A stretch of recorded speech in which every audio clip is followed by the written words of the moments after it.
ये बड़ा online student कब आ रही है?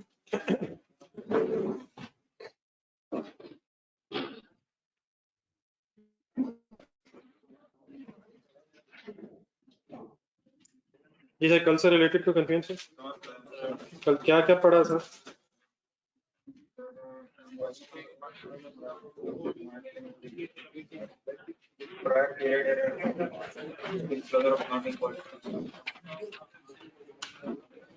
अभी तक इस टॉपिक में हमने दो चीजें पढ़ी हैं। नंबर एक, काउंटिंग पॉलिसीज कैसे बनती हैं और अगर उनमें चेंज आ जाए तो उसे कैसे अकाउंट फॉर किया जाता है। ऐसे सर, तो कल बात हो गई शुरू कि अगर एरर हो जाए, प्रायर पीरियड एरर हो जाए तो उसको कैसे ठीक किया जाता है। आखिरी चीज जरा ऐड कर लें, फिर उसके बाद क्वेश्चन जरा शुरू करते हैं। पेज नंबर 231 के एंड में तकरीबन लिखा हुआ change in accounting estimates. Estimates क्या होते हैं और कैसे चेंज होते हैं अगर हो, एक मिनट पढ़ लेंगे। काउंटिंग एस्टिमेट्स कभी पहले वर्ड सुना आपने? Allowance for doubtful debts, 5% of debtors, 7% of debtors, ये एग्जैक्ट फिगर होती है या एस्टिमेटेड होती है? क्या एक्चुअल बैड डेट्स डिफरेंट हो सकते हैं? तो अलाउंस एक एस्टिमेटेड फिगर है। फिर एसेट की यूजफुल लाइफ 10 साल, 15 साल, शुरू में एक अंदाजा लगाया जाता है। फिर डेप्रिसिएशन मेथड सिलेक्ट किया जाता है कि हम अगर इक्वल बेनिफिट्स अज्यूम कर रहे हैं, अगर हम इक्वल बेनिफिट्स एक्सपेक्ट कर रहे हैं तो स्ट्रेट लाइन मेथड हो जाएगा। अगर शुरू के सालों में ज्यादा बेनिफिट्स एक्सपेक्टेड है, बाद में कम एक्सपेक्टेड है, तो रिड्यूसिंग बैलेंस या सम ऑफ डिजिट्स हो जाएगा। ऐसे ही सर, तो मेथड की सिलेक्शन भी की जाती है और फिर सम टाइम मेथड भी बदला जा सकता है। या रेजिडुअल वैल्यू भी एक एस्टिमेटेड फिगर होती है, वैसे क्या है? Amount expected to be obtained at the end of the useful life.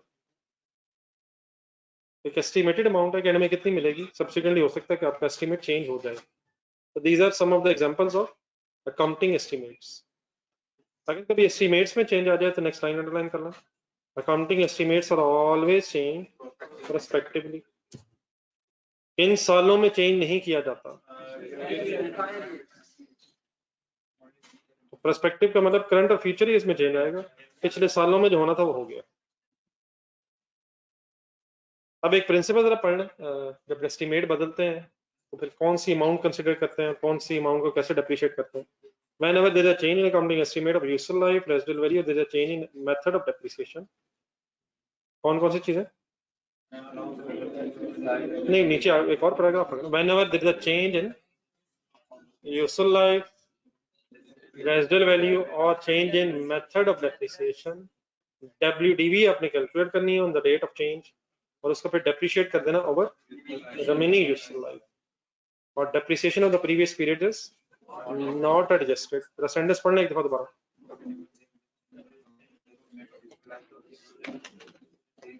Whenever there is a change in estimate of residual value or useful life or there is a change in method of depreciation, सबसे पहला काम क्या करना होता है?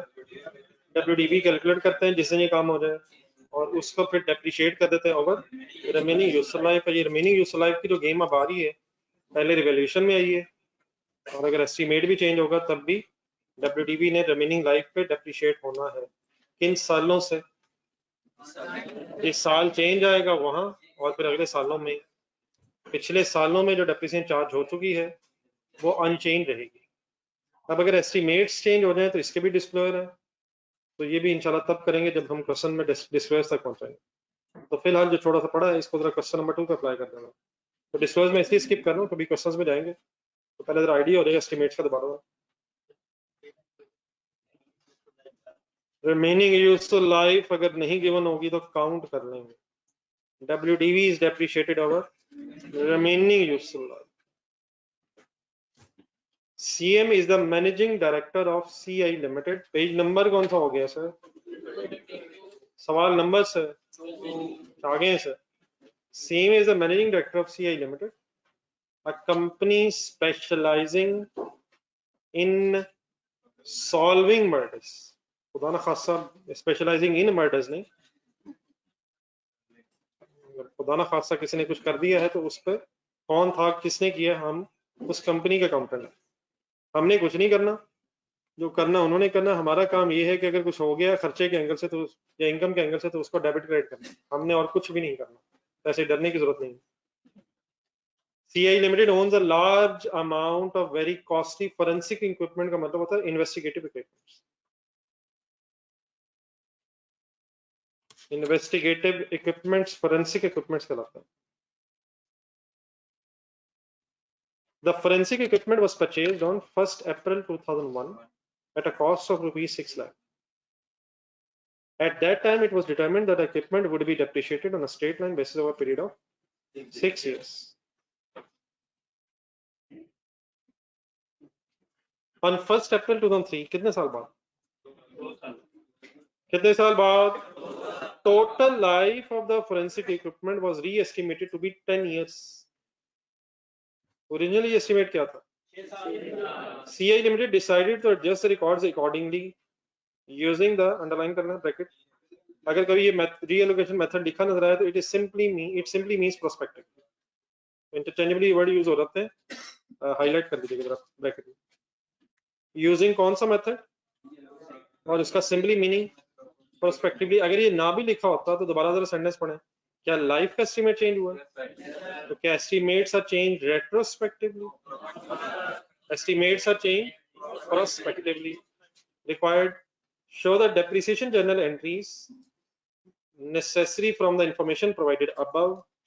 Assuming number 1, depreciation had not yet been processed for the year ended 31st March 4. दोबारा पढ़ें sentence. हमने डेप्रिसिएशन की जर्नल एंट्री करनी है, क्या अज्यूम करके कि किस साल की डेप्रिसिएशन चार्ज नहीं हुई? क्या जिस साल में एस्टीमेट चेंज हुआ? कम ऑन सब्जी जाने दें उस साल। क्या जिस साल में एस्टीमेट चेंज हुआ है उसी साल की बात हो रही है? ईयर एंड इस सवाल में क्या नजर आ रहे हैं? 31 मार्च 4 है, 31 मार्च पे ईयर एंड्स आ रहे हैं, तो किस डेट पे एस्टीमेट बदला है? 1 अप्रैल 3 है, तो क्या 4 के स्टार्ट पे बदला? बेटा 3 के स्टार्ट पे नहीं है, ईयर एंडेड 4 के स्टार्ट पे बदला। पॉइंट 1 में जाए, किस अकाउंटिंग ईयर के स्टार्ट में एसेट लिए? किस ईयर एंड में एसेट लिए? 31 मार्च 2 में लिए, 2 के स्टार्ट पे। 31 मार्च 3 गुजर गया, 31 मार्च 4 वाले स्टार्ट पे एस्टीमेट बदला। तो क्या जिस साल एस्टीमेट चेंज हुआ है उस साल की डेप्रिसिएशन चार्ज भी करनी है? सेकेंड रिक्वायरमेंट पढ़े। अब ये अज्यूमिंग के साथ है, दोबारा सेंटेंस में show the necessary general assuming. एक तो नंबर 1 हो गया, assuming number 2, depreciation based on old estimate had already been processed. तो क्या 4 में पुराने एस्टीमेट्स की बेस पे चार्ज होनी चाहिए थी या नए? तो पॉइंट नंबर 2 का मीनिंग क्या है? अगर पुराने एस्टीमेट्स की बेस पे चार्ज हो गई है और होनी चाहिए थी नए की बेस पे, तो क्या डेप्रिसिएशन की मिस्टेक को ठीक करेंगे सर? आप नंबर 1 करें फिर 2 करते हैं। नंबर 1 की हेडिंग बना रहे हैं।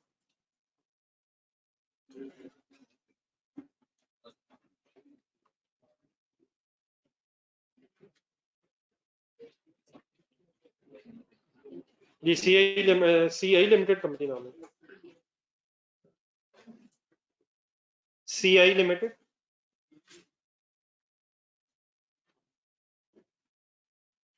Depreciation journal entries,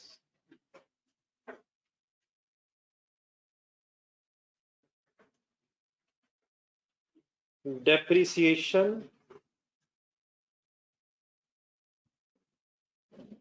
journal entries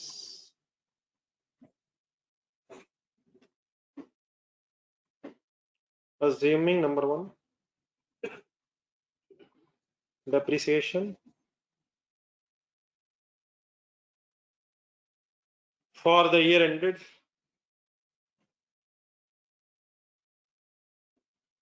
31st March 4 is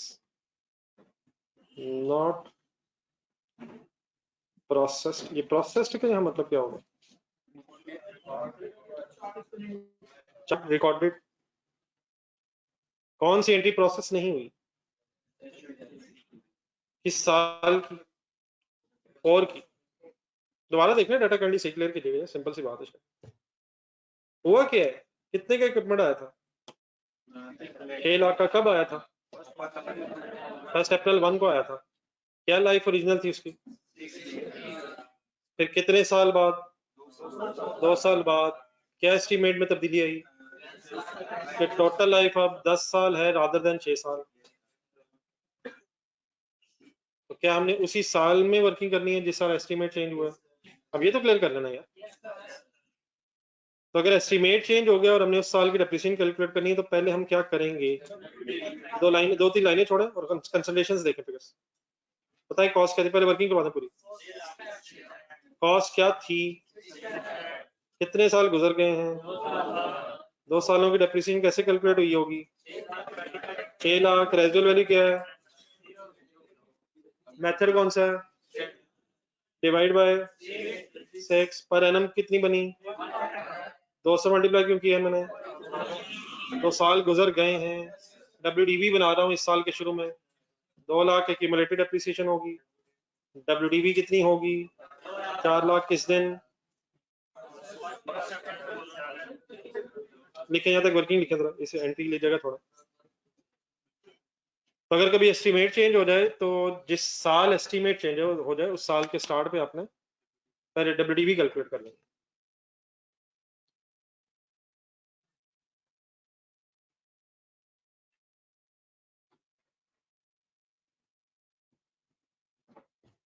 ये ऑर्डिनेशन से बड़ा साथ है।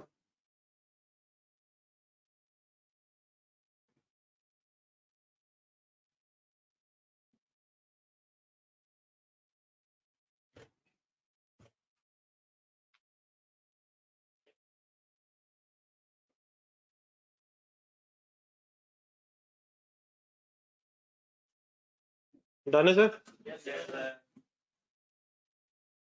अब अगर WDV कैलकुलेट कर लें हम, तो फिर नेक्स्ट स्टेप क्या है? WDV इज डेप्रिशिएटेड ओवर, दोबारा पिछले पैराग्राफ पढ़ना।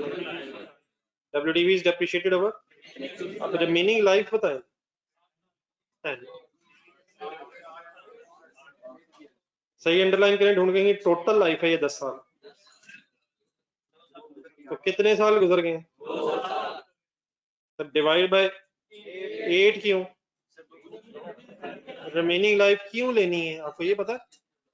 टोटल लाइफ नहीं, वो तो ठीक है, लेकिन टोटल लाइफ 10 साल है। तो 2 अगर गुजर गए हैं तो क्या 8 ही रिमेनिंग है? तो टोटल मिल के 10 हो जाएंगे। अगर मैं यहाँ से ऑनवर्ड डिवाइड बाय 10 कर दूं, रिमेनिंग की जगह 10 कर दूं, तो 2 पहले गुजर गए हैं, 10 और हो जाएंगे, तो 12 हो जाएंगे। तो 12 का मतलब हम अपने मुताबिक लाइफ बना देंगे। तो बट एग्जामिनर सेज कि टोटल इज 10, तो हम रिमेनिंग इसीलिए ले रहे हैं क्योंकि टोटल इज 10। कैसे टोटल इज 10? 2 गुजर गए हैं, 8 और हो जाएंगे, तो टोटल 10 ही है। तो रिमेनिंग क्यों लेना है? ताकि टोटल वही रहे जो एग्जामिनर ने कहा। अगर वो रिमेनिंग बता देता, हम रिमेनिंग ले लेते, और अगर वो टोटल बता रहा है तो रिमेनिंग हम ढूंढ लेंगे। आंसर बता। What is 50,000?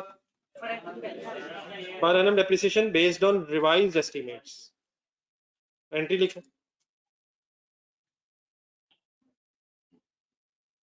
एंट्री लिखें सर।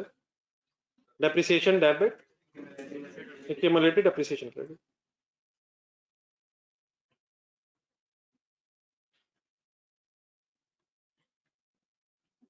कितने से? पिछले सालों में कितनी कितनी डेप्रिसिएशन चार्ज हुई होगी? तब 50,000 क्यों होगी? मेथड तो सेम है। एस्टिमेट्स अगर चेंज हो जाए तो फिर डेप्रिसिएशन चेंज हो जाएगी based on WDV on the basis of remaining useful life. Any confusion? Complete करें।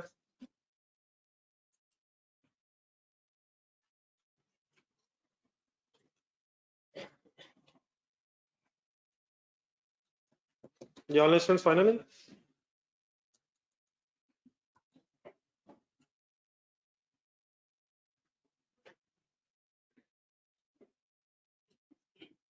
जी सर, सेकंड रिक्वायरमेंट पढ़ा इसी में, बल्कि शायद इसी में सेकंड अजम्पशन पढ़ा। हेल्प करें क्या कहता है?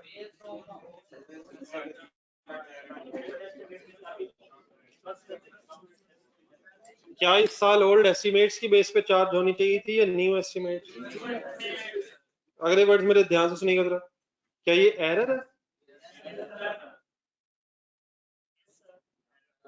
क्या इस साल रिवाइज्ड एस्टिमेट्स की बेस पे डेप्रिसिएशन चार्ज होनी चाहिए थी या ओल्ड एस्टिमेट्स की बेस पे? अगर एस्टिमेट चेंज हो गए हैं तो रिवाइज्ड एस्टिमेट्स को बेस बनाना चाहिए था। कितनी चार्ज हुई होगी कितने की बजाय? ओल्ड एस्टिमेट्स की बेस पे 1,00,000 चार्ज हुई होगी 50,000 की बजाय। कितनी ज्यादा चार्ज हो गई? क्या ये एरर है? लेकिन क्या ये करंट ईयर एरर है जो करंट ईयर में डिस्कवर हो गया है? क्या ये प्रायर ईयर एरर तो नहीं है? प्रायर ईयर एरर हो तो रेट्रोस्पेक्टिवली एडजस्ट होता है पिछले सालों में। क्या ये इसी साल का एरर और इसी साल में ठीक हो रहा है? क्या करें एंट्री? क्या डेप्रिसिएशन पहले ज्यादा चार्ज हो गई है? कितनी होगी कितनी की बजाय? क्या एंट्री हुई होगी? कितने से रिवर्स कर दें? Cumulated depreciation debit, depreciation credit. तो ये बड़ा एरर है, लेकिन प्रायर ईयर एरर नहीं है। प्रायर ईयर एरर क्या होता है? आप जिस साल में हो अगर उससे पिछले सालों में एरर हुआ हो तो वो प्रायर ईयर है। ये भी एरर है, लेकिन ये करंट ईयर एरर है, जिसके बारे में कुछ शेयर होल्डर्स को बताने की भी जरूरत क्यों नहीं है। फाइनेंशियल स्टेटमेंट्स अभी इनके पास पहुंची नहीं। अल्हम्दुलिल्लाह हमें गलती का अंदाजा हो गया, हम ठीक करके ही भेजेंगे। लेकिन पिछले साल वाली गलतियां क्यों बतानी पड़ती हैं? क्योंकि पिछली फाइनेंशियल स्टेटमेंट्स इनके पास होती हैं।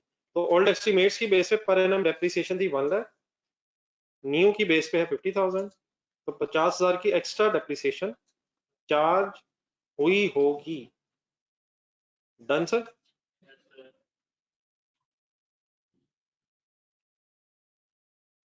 जी ऑनलाइन स्टूडेंट्स ओके हैं प्लीज?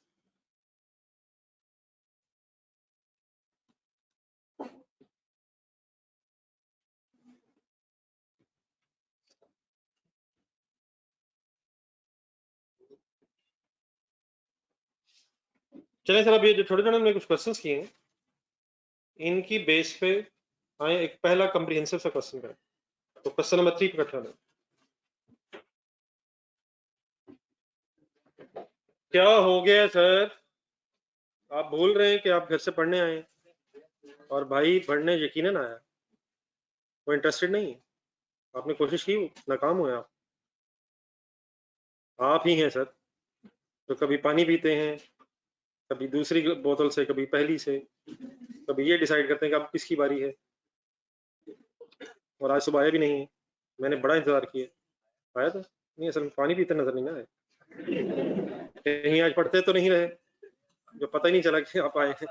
अच्छा sorry. Question number 3, wonder limited की रिक्वायरमेंट्स देखें। Prepare relevant extracts including comparative figures for the year ended 30th June 12। Comparative कौन सा साल होगा? 30th June 11।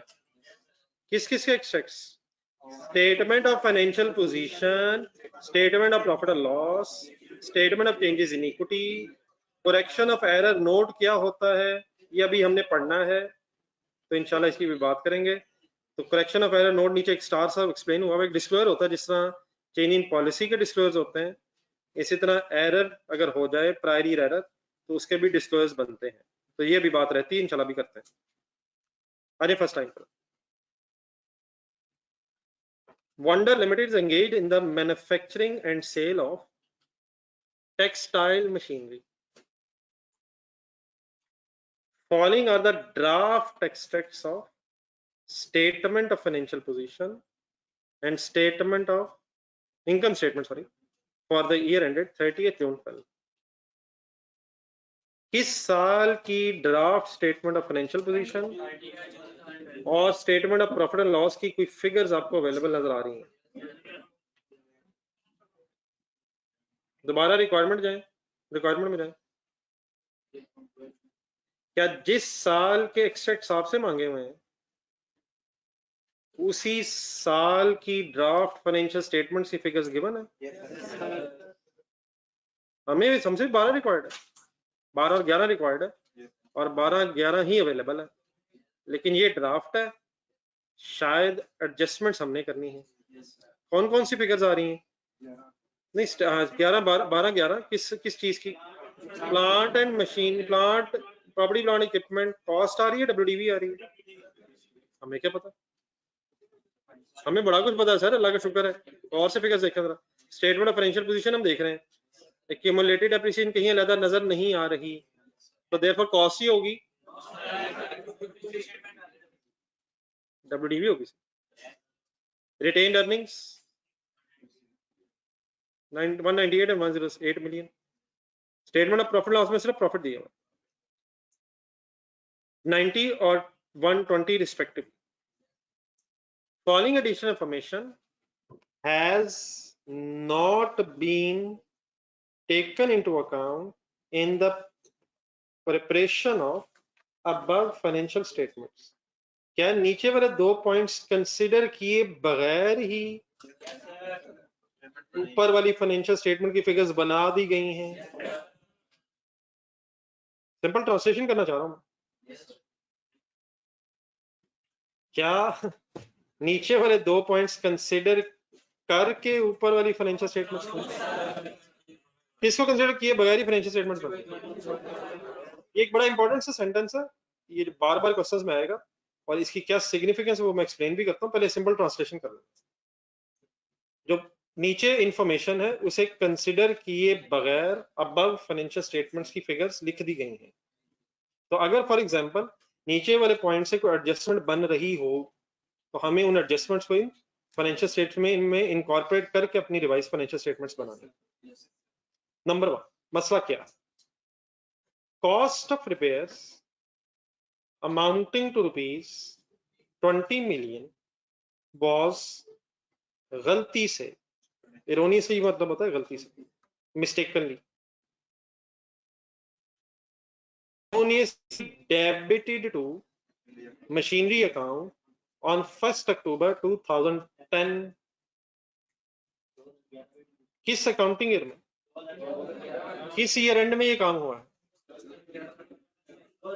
क्या चीज गलती से कहां डेबिट हो गई है और कब हो गई है? रिपेयर गलती से प्लांट एंड मशीनरी में डेबिट हो गई है पिछले साल, ईयर एंडेड पिछले साल 1 अक्टूबर 2010। पिछला साल एंड कब हुआ होगा? 30 जून 11, 30 जून 11, 30 जून 11। पिछला साल शुरू कब हुआ होगा? 1 जुलाई 10 के बाद डेट आ रही है। ठीक है सर, तो मेरा तो खैर इसमें कोई गलती नहीं है। क्या गलती है सर? रिपेयर लफ्ज ज़हन में लाके बताइए, रिपेयर आपको प्रॉफिट एंड लॉस में एक्सपेंसेस में नजर आती है या एसेट की कॉस्ट में आती है? तो क्या एक्सपेंस को कैपिटलाइज कर लिया है? क्या डेबिट होने की बजाय क्या डेबिट हो गया है?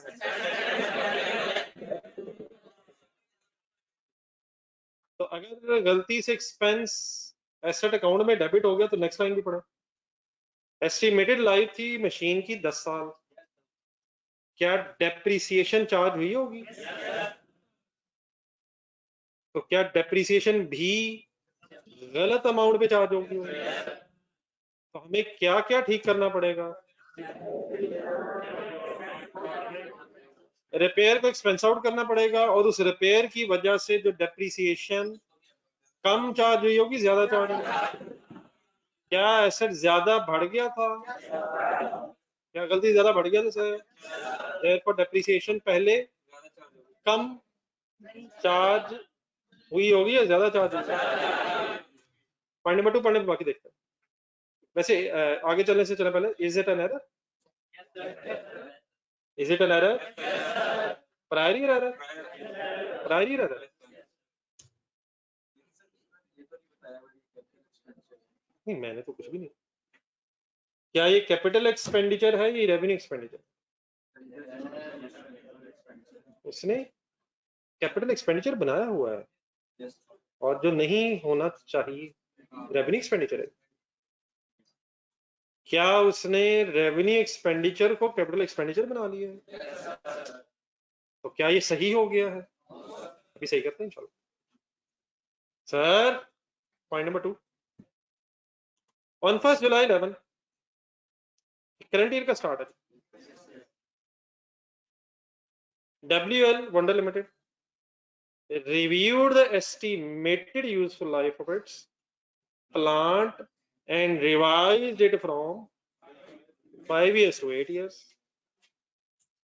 The plant was purchased on 1st July 10 at a cost of rupees. एक और एरर हो गया, किस चीज का एस्टिमेट बदल गया? कब बदला है? हमारे साल के शुरू में अगर बदला तो पहला काम हम क्या करेंगे, इस डेट पे WDV कैलकुलेट करेंगे, और WDV को फिर रिमेनिंग यूजफुल लाइफ गिन के डेप्रिशिएट कर देंगे। रिमेनिंग यूजफुल लाइफ गिवन है 5 साल, 5 साल या 8 साल? 8 साल रिमेनिंग लाइफ है या क्या है? आइए लिख के करते हैं। कंसंट्रेट कीजिएगा, ये काम आप करवाने चाहिए आपको, बड़े हो गए हैं। मैंने जानबूझ के बहुत सी जगहों पे अपना ओपिनियन नहीं आपको बताया, क्योंकि आप ही का ओपिनियन लगता फाइनल है।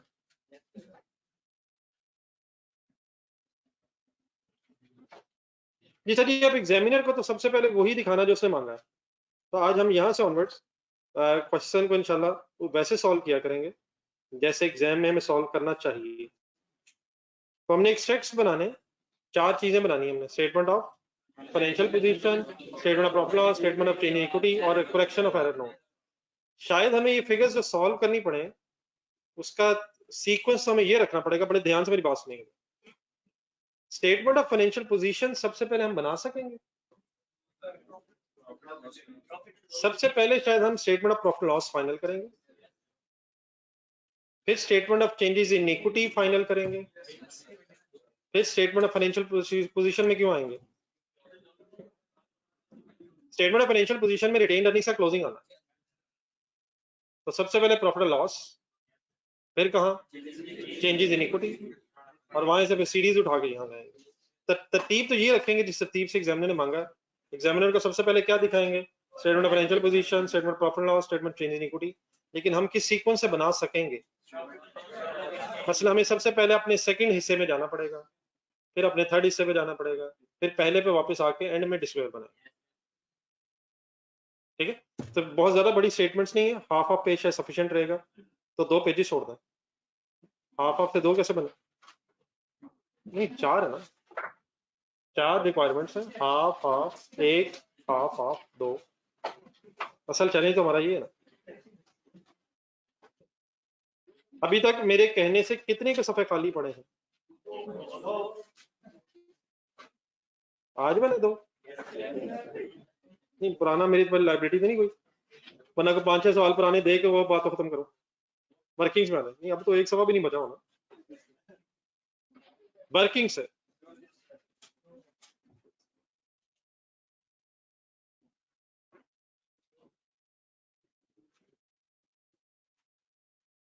Point number 1,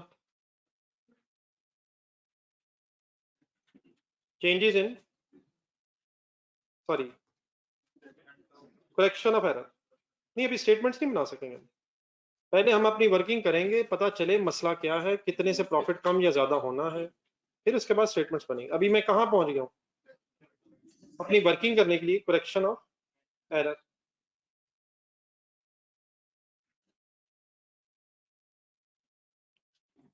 correction of error,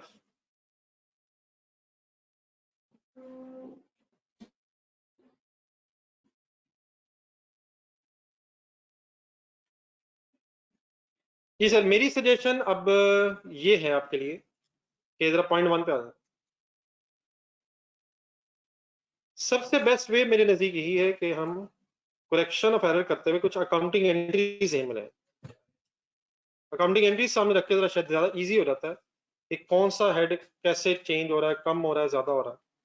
means से एरर हुआ है 1 अक्टूबर 10, तो वहां से शुरू कर लेते हैं।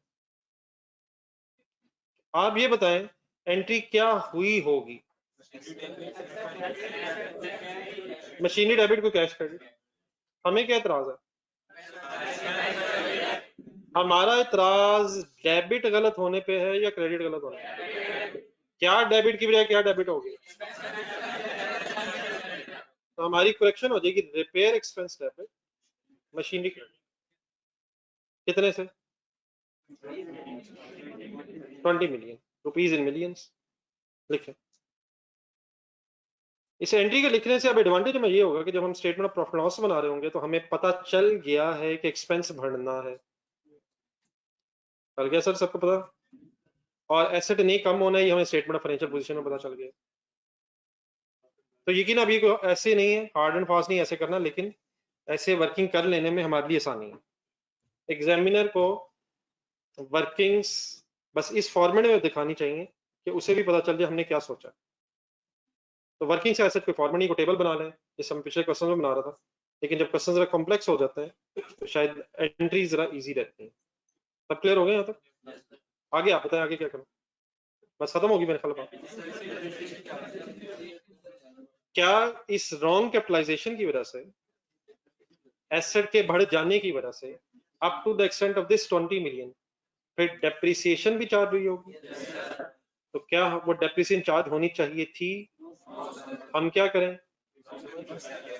रिवर्स करते हैं, हाँ वर्किंग करते हैं। 30 जून 11 कैसे डेप्रिसिएशन कैलकुलेट हुई होगी? 20 डिवाइड बाय 10। अच्छा, गलती उतनी ही है जितनी एग्जामिनर बताएगा। तो किस दिन ये गलती हुई थी? तो क्या पूरे साल की डेप्रिसिएशन चार्ज हुई होगी? अगर कहा होता तो वो चार्ज हो सकती है, लेकिन अगर हमें नहीं पता तो बस गलती यही है कि एरर कैपिटलाइज हुआ। एरर ये हुआ है कि रिपेयर कैपिटलाइज हुई थी। तो क्या 9 मंथ्स की डेप्रिसिएशन चार्ज हुई होगी? होने कितने मंथ्स की चाहिए थी? होनी कितने मंथ्स की चाहिए थी सर? इस 20 मिलियन पे तो डेप्रिसिएशन चार्ज ही नहीं होनी चाहिए थी, ये तो एक्सपेंस था। तो 9/12 समझ आ गया? कब से कब तक? अक्टूबर से जून तक। ये अब्दुलरहमान आंसर।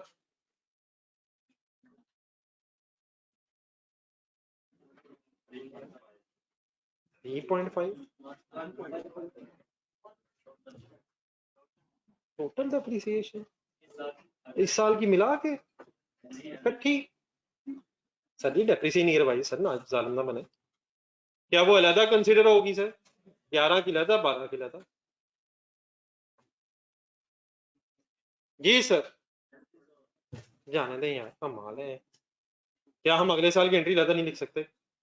डेप्रिसिएशन की कभी आज तक हमने एंट्री 2 सालों की इकट्ठी की हो? जी ये डेप्रिसिएशन बेटा चार्ज हुई होगी या रिवर्स हुई होगी? हमने क्या करना? डेप्रिसिएशन की सीधी एंट्री बोले, अब रिवर्स करके बोले से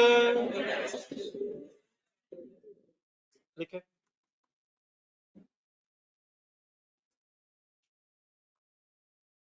तो अगर एसेट गलती से बढ़ा है तो डेप्रिसिएशन भी गलती से बड़ी होगी, तो डेप्रिसिएशन भी कम चार्ज हुई होगी। अकॉर्डिंगली भी सोचते रहना।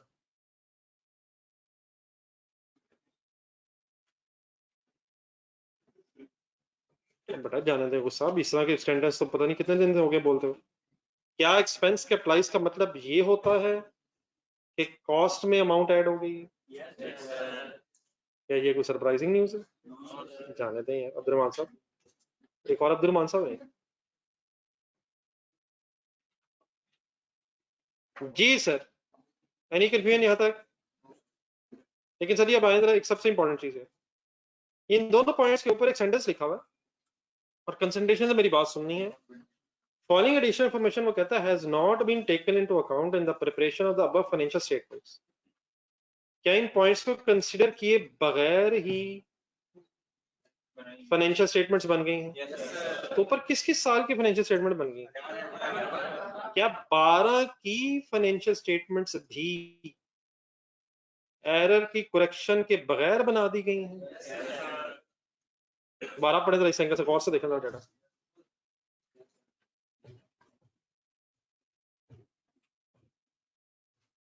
जी अदर साहब वो सोच लेंगे, वो कोई टेंशन नहीं, इंशाल्लाह सोच लेता है। जी डेफिनेटली बेटा, क्यूमुलेटेड डेप्रिसिएशन, एक मिनट रुके नहीं, क्या किसी को पता है क्यूमुलेटेड डेप्रिसिएशन डेबिट होने का मीनिंग क्या है? एक्यूमुलेटेड डेप्रिसिएशन का मतलब एक्यूमुलेटेड डेप्रिसिएशन बढ़ रही है कम हो रही है? एक्यूमुलेटेड डेप्रिसिएशन कम होने का मतलब किसी को पता है? एसेट बढ़ रहा। कंसंट्रेट। एक्यूमुलेटेड डेप्रिसिएशन का ताल्लुक किससे है? डेप्रिसिएशन का ताल्लुक किससे है? एक्सपेंसेस से। डेप्रिसिएशन नहीं वर्ड बोल रहा मैं। एक्यूमुलेटेड डेप्रिसिएशन बढ़ने से क्या कम होता है? एसेट कम होता है। और एक्यूमुलेटेड डेप्रिसिएशन कम होने से, तो मुझसे कहा ही जा रहा है, एंट्री देखें दूसरे वाली तरफ, मुझसे कहा ही जा रहा है कि क्या एक्यूमुलेटेड डेप्रिसिएशन की जगह मशीनरी डेबिट डेप्रिसिएशन क्रेडिट लिखा जा सकता है? लिखा जा सकता है, लिखा जा सकता है। क्या एक ही बात हो जाएगी? वैसे सोचो तो सही, सोच तो सही है। क्या एक्यूमुलेटेड डेप्रिसिएशन की जगह मशीनरी लिखा जा सकता है? क्या कभी आपने डेप्रिसिएशन की एंट्री सुनी है? डेप्रिसिएशन डेबिट मशीन क्रेडिट सुनी? मैं रिकॉर्डेड लेक्चर सुना देता हूँ, सुबह दोपहर शाम सुनाता था बेटा। डेफिनेटली प्रेफरेबल एंट्री क्या है? Depreciation debit accumulated depreciation credit. लेकिन क्या एसेट अकाउंट में भी डेप्रिसिएशन जा सकती है? लेकिन मेरा सवाल ये है कि यहाँ एक्यूमुलेटेड डेप्रिसिएशन ही का मतलब, डेबिट होने का मतलब ही ये नहीं है कि मशीनरी डेबिट हो रही है।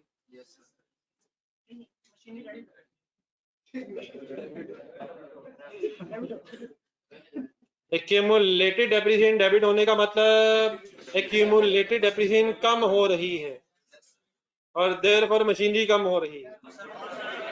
और सर जी एक्यूमुलेटेड डेप्रिसिएशन डेबिट लिखने का मतलब ही ये है कि मशीनरी बढ़ रही है। ये कैसे हो सकता है? Please, accumulated depreciation credit means क्या है? एक्यूमुलेटेड डेप्रिसिएशन बढ़ के एसेट कम हो। Accumulated depreciation credit means asset ही अल्टीमेटली कम हो रहा है, और accumulated depreciation debit means asset ही अल्टीमेटली डेबिट हो रहा है। क्या हम डेप्रिसिएशन रिवर्स कर रहे हैं? इसका क्या मतलब होगा डेप्रिसिएशन रिवर्स कर रहे हैं? एसेट बढ़ रहा है, डेप्रिसिएशन चार्ज करने से क्या हुआ होगा? एसेट कम हुआ होगा। तो डेप्रिसिएशन रिवर्स करने का मतलब, लेकिन एक्यूमुलेटेड डेप्रिसिएशन डेबिट का मतलब ही ये है कि मशीनरी बढ़ रही है, तो देयर इज नो नीड कि हम स्ट्रक्चर बढ़े।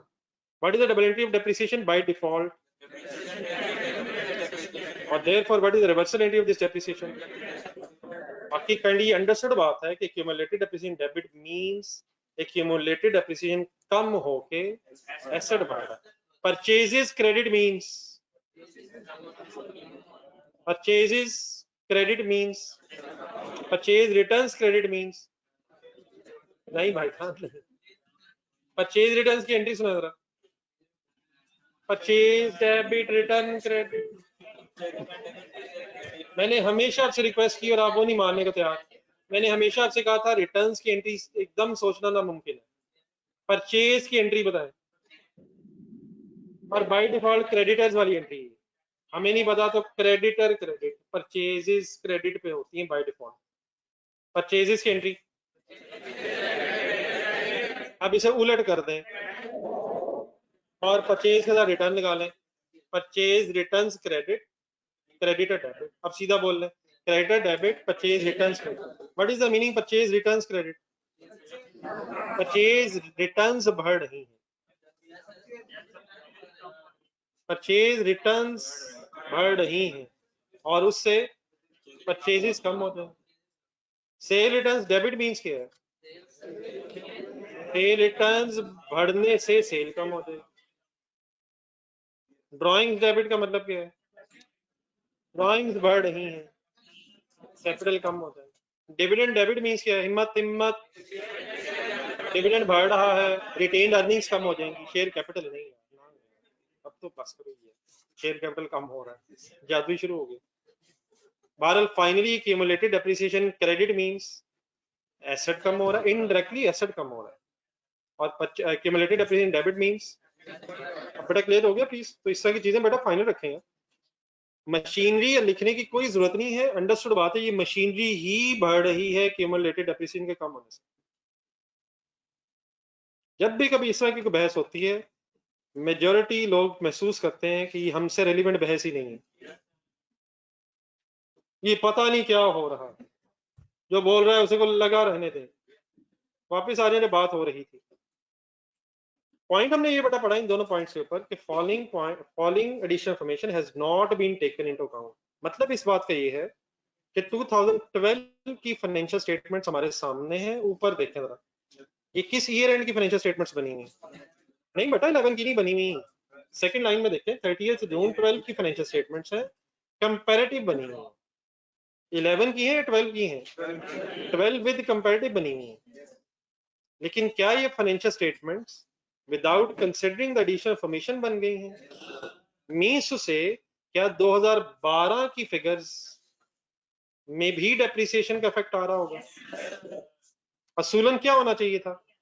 असूलन क्या होना चाहिए था? असूलन क्या होना चाहिए था? मौका तो दे, मैं बताने लगा, मैंने कब कहा? असूलन ये होना चाहिए था कि 2012 में पिछली करेक्शन करके अकॉर्डिंगली 12 की सही फाइनेंशियल स्टेटमेंट बना लेनी चाहिए थी। लेकिन एग्जामिनर ने क्या किया है, 12 की फाइनेंशियल स्टेटमेंट्स भी बना दी हैं without considering the below additional 2 points. तो मीन्स से क्या गलत कैपिटलाइजेशन हुई भी थी 2011 में, उस पर 11 में डेप्रिसिएशन चार्ज हुई थी, और अगर ये करेक्शन नहीं की गई तो क्या 12 में भी ये डेप्रिसिएशन चार्ज हो गई होगी? हालांकि चार्ज ना वहां होनी चाहिए थी ना यहाँ होनी चाहिए। तो अब हमें 12 भी क्यों ठीक करना पड़ेगा? सोच के, अब फाइनल वर्ड सही वर्ड सुना, क्योंकि 12 की फाइनेंशियल स्टेटमेंट्स भी without considering the additional information बन गई हैं। बात प्लीज समझ आ रही? कौन से साल की फाइनेंशियल स्टेटमेंट भी बन गई हैं विदाउट कंसिडरिंग क्या? नहीं, मैंने इतना लंबा सवाल अगर किया तो उसका जवाब थोड़ा सा लंबा तो बनता है। 12 की फाइनेंशियल स्टेटमेंट्स भी बन गई हैं without considering the additional information. Done है सर? हाई वर्किंग में दोबारा। तो अब यहाँ से ऑनवर्ड क्वेश्चन में पॉइंट आया करना है, और ये फिर आपने ही मुझे याद करवाया करना। लेकिन यहाँ एक सेकंड अगर रुकते जरा, या इस तरह के इस वक्त जो बात है वो कर लेते हैं, 2 लाइनें रख देनी। चलो, ये जो एंटी सेकंड की चीज के नीचे 2 लाइनें छोड़ दें। नेक्स्ट डेट बताए, नेक्स्ट डेट हम जुलाई रहने दें, 12 के एंड पे डेप्रिसिएशन चार्ज हुई होगी, तो 30 जून कौन सा? इस साल कितनी डेप्रिसिएशन चार्ज हुई होगी? कैसे?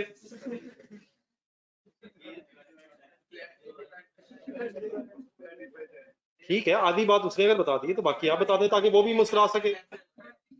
20 डिवाइड बाय 10 मल्टीप्लाइड बाय, क्या इस साल पूरे साल की चार्ज हुई होगी? ये अजीब बात है, किसी साल में 9 महीने होते हैं, किसी साल में 12 महीने हो जाते हैं। ये कोई अजीब बात नहीं है, हम अकाउंटेंट्स हैं, हमें पता है जी। टू चार्ज करनी रिवर्स करनी है? चार्ज करनी रिवर्स करनी है? फाइनल एंट्री बोले, क्यूमुलेटेड डेप्रिसिएशन डेबिट, डेप्रिसिएशन।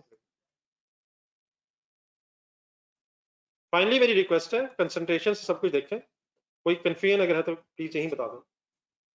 लेकिन करनी बेटा, जो चीजें रिपीट होना शुरू हो जाए वो फिर मेरी एक्सपेक्टेशन होगी आप प्लीज सही रिकॉल कर सकें।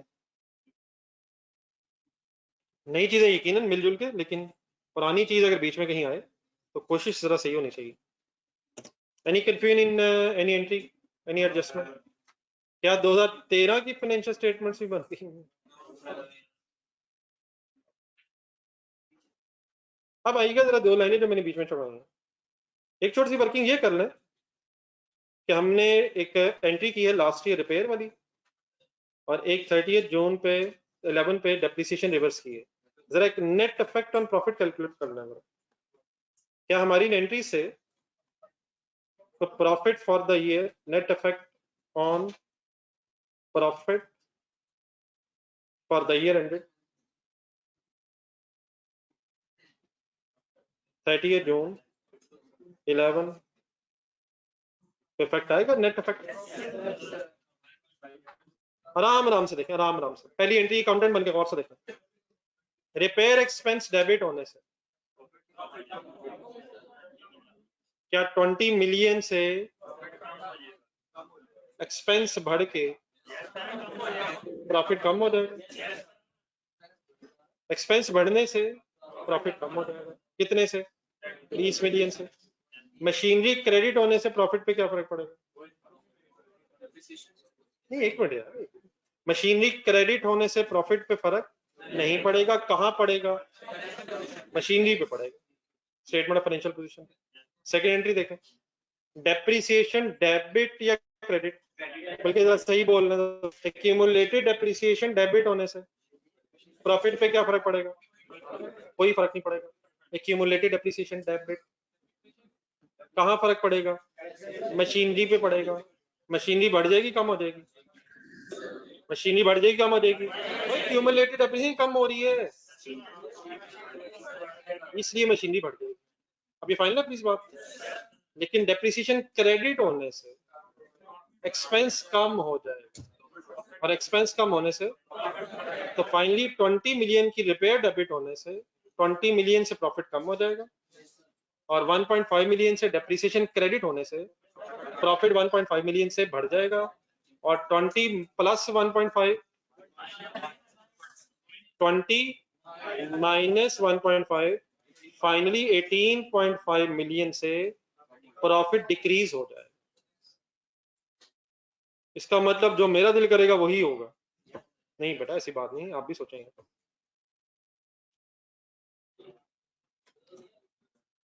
क्या? और यकीन मान, एरो नजर आ रहा है, वो नीचे वाला बाद में दिखाऊंगा। ओ यार, ये जज़ाकल्लाह यार, कमाल हो गया। मैं बड़ा खुश हुआ था कि भाई से सवाल है। ये ले सर,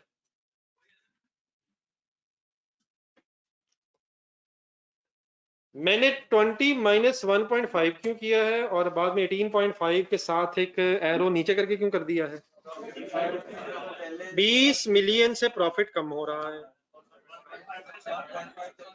20 मिलियन से प्रॉफिट कम हो रहा है, कैसा लग रहा है? अब नॉर्मल लोग हैं, प्रॉफिट आपकी कंपनी, अच्छा नहीं लग रहा। 1.5 मिलियन से प्रॉफिट बढ़ रहा है, कैसा लग रहा है? तो कभी भी बड़ा अच्छाई और बुराई जमा नहीं हो सकती। कितना इसे बुरा लग रहा है? 20 मिलियन से। कितने से अच्छा लग रहा है? क्या अनफॉर्चुनेटली बुराई जीत तो नहीं गई? तो अगली दफा देख लेंगे इंशाल्लाह, कोई नहीं, कभी कभी हो जाता है, मेरे जैसे असर में ज्यादा हो जाता है। क्या 20 मिलियन माइनस 1.5 मिलियन समझ आ रहा है सर? नहीं, ये मेरे ख्याल सबसे बेस्ट तरीका है प्लस माइनस का। 20 मिलियन से प्रॉफिट कम हो रहा है, अच्छी बात तो नहीं। 1.5 मिलियन से तो नेट करके 18.5 मिलियन से प्रॉफिट कम हो जाएगा। किस साल का? 12 में एक ही एंट्री है जी। ऑनलाइन सर्च फाइनल हो गए प्लीज। 18.5 मिलियन से प्रॉफिट कम हो जाएगा।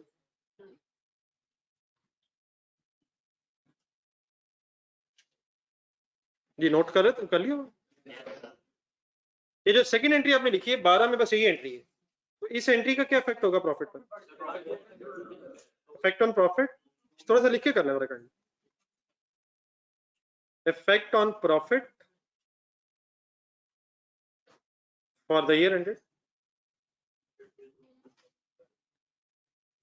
For the year ended 30 June 12।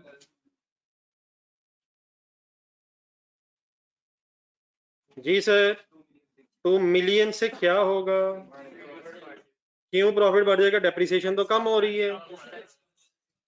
Depreciation कम होने ही से तो, एक्सपेंस कम होने ही से ही तो प्रॉफिट इंक्रीज हो जाएगा। जी ठीक है, लेकिन शायद अल्हम्दुलिल्लाह सर, अल्लाह का शुक्र है, कमी हो रही है हर गुजरते दिन के साथ अल्हम्दुलिल्लाह। आप जैसे जैसे बड़े हो रहे हैं बुराई में कमी आती जा रही, ऐसे ही हो रहा है ना, पुराने बूढ़े होते जा रहे हैं, तो डेप्रिशिएट हो रहे हो, जिन्होंने बुराइयां फैलाई हुई हैं अल्हम्दुलिल्लाह वो तो खत्म होते जा रहे हैं। बस थोड़ा सा अरसा रह गया इंशाल्लाह, आपके हाथ में भागदौड़ आने वाली है। एनी कन्फ्यूजन है कि आपको अपनी स्किल पे भरोसा नहीं है सर? अल्हम्दुलिल्लाह ठीक है, भरोसे वाली बात नहीं है, अल्लाह का शुक्र है बस। नहीं सर जी अल्हम्दुलिल्लाह, देखिए इसमें कोई खुदा ना खासा कोई टॉन्ट वाली बात नहीं है। देखिए आप में से कोई एक शख्स ये इरादा रखता हो कि करप्शन करनी है इसमें, नहीं तो चेंज आ चुका है।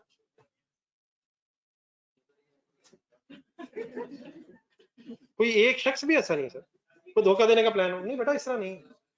ठीक है मजाक हो जाता है लेकिन ऐसी हकीकत नहीं, वो अभी ठंडे दिल से सोच रहा है, उसका दिल मान ही नहीं रहा। और इस भाई ने ये नहीं है, मतलब ये आपने मजाकन बात की है, हालांकि बात संजीदा हुई थी वैसे। पॉइंट नंबर 2 सर, क्या सिर्फ एरर ही हुआ है या कोई एस्टिमेट भी चेंज हुए? Next heading sir, change in estimates.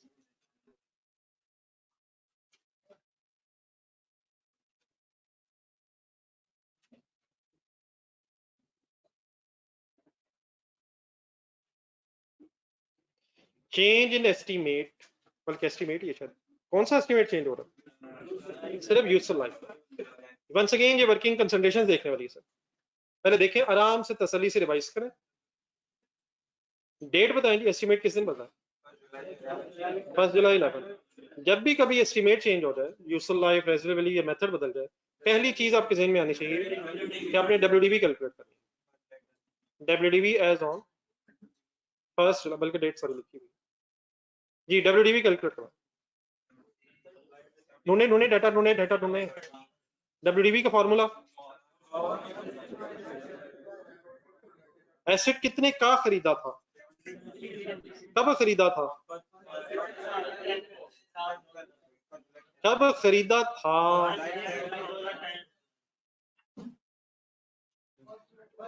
1 जुलाई 10, ठीक है 1 जुलाई 10। क्या लाइफ थी 5 years, कैलकुलेटर उठा।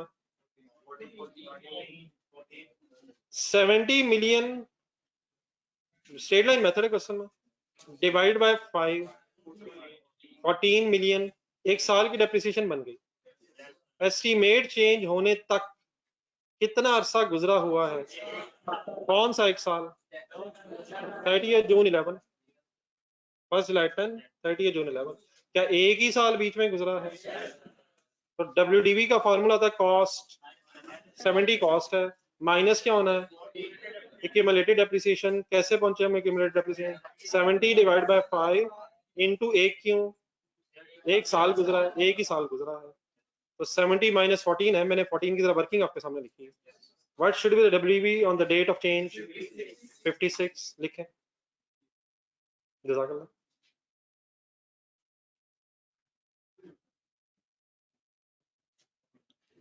Any confusion? पिछले सवाल में तो मैंने 2 से मल्टीप्लाई किया था।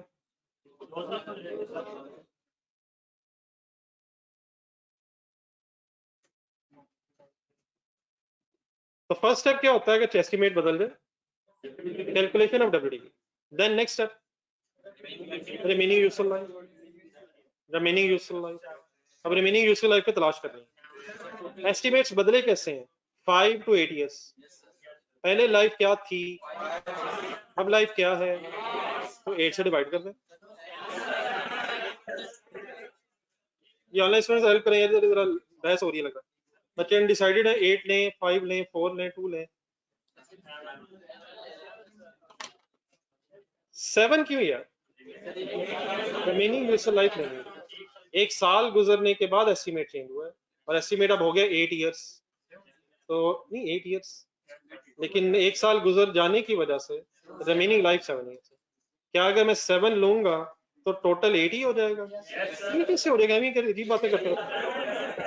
एक पहले गुजर गया है, यहाँ से ऑनवर्ड अगर मैं 7 से डिवाइड कर दूंगा तो 7 और साल लगेंगे, टोटल 8 ही होंगे। तो क्या चीज किस पे डेप्रिशिएट होती है?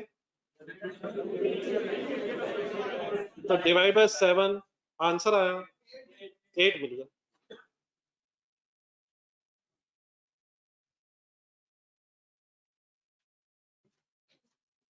क्या 8 मिलियन डेप्रिसिएशन इस साल चार्ज होनी चाहिए? तो हो गई होगी। अब दोबारा सवाल देखें, अब आप हेल्प करें जरा, आप दोबारा सवाल पढ़ें।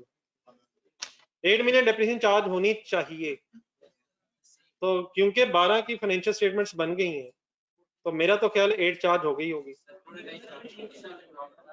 अब दोबारा फिर वही सेंटेंस है, क्या इस एडजस्टमेंट को कंसिडर किए बगैर ही फाइनेंशियल स्टेटमेंट्स बन गई हैं, तो क्या 12 की डेप्रिसिएशन चार्ज नहीं हुई होगी?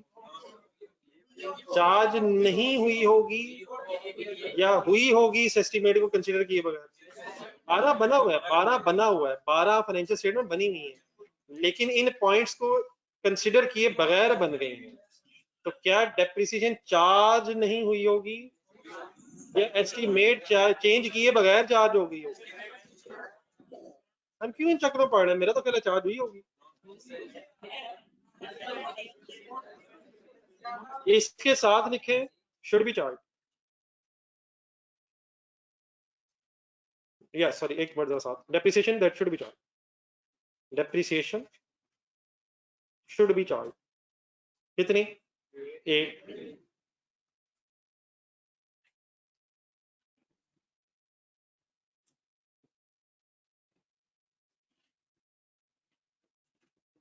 अब प्रॉब्लम ये है कि 2012 की फाइनेंशियल स्टेटमेंट बना दी गई हैं और question says without considering the additional information. तो एडिशनल इंफॉर्मेशन में था कि चेंज इन एस्टिमेट होना, तो क्या इस एस्टिमेट के चेंज को कंसिडर किए बगैर ही फाइनेंशियल स्टेटमेंट बन गई? तो कौन सी डेप्रिसिएशन चार्ज हुई होगी? फिर सेंटेंस एक लिखें, depreciation that would have been charge, हुई होगी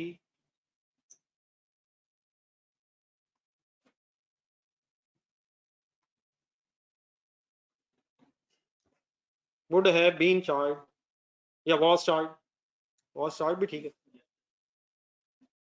तो कितनी चार्ज हुई होगी?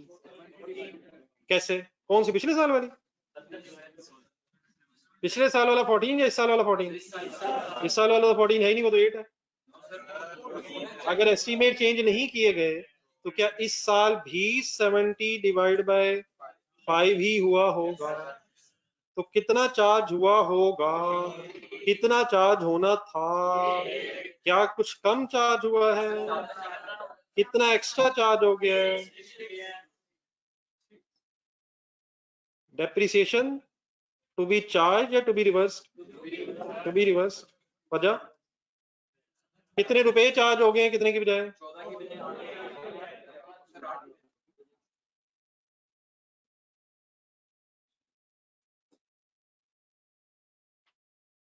एक नजर रिवाइज करें जरा, क्या बात हुई है? वर्ड्स भी लिख रहे हैं, सोचना जरा दोबारा।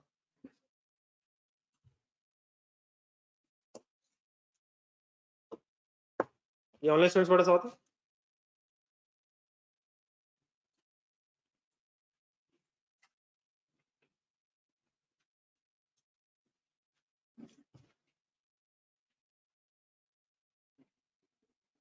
जी डियर फ्रेंड,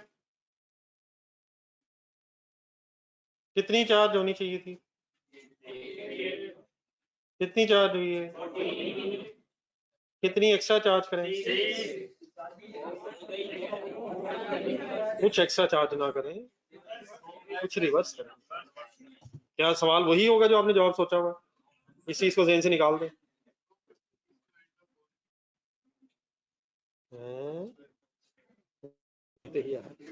ठंडे दिल से दोबारा सवाल मेरा भाई पढ़। अब एस्टिमेट 8 इयर्स हो गए हैं, तो रिमेनिंग लाइफ 7 इयर्स है।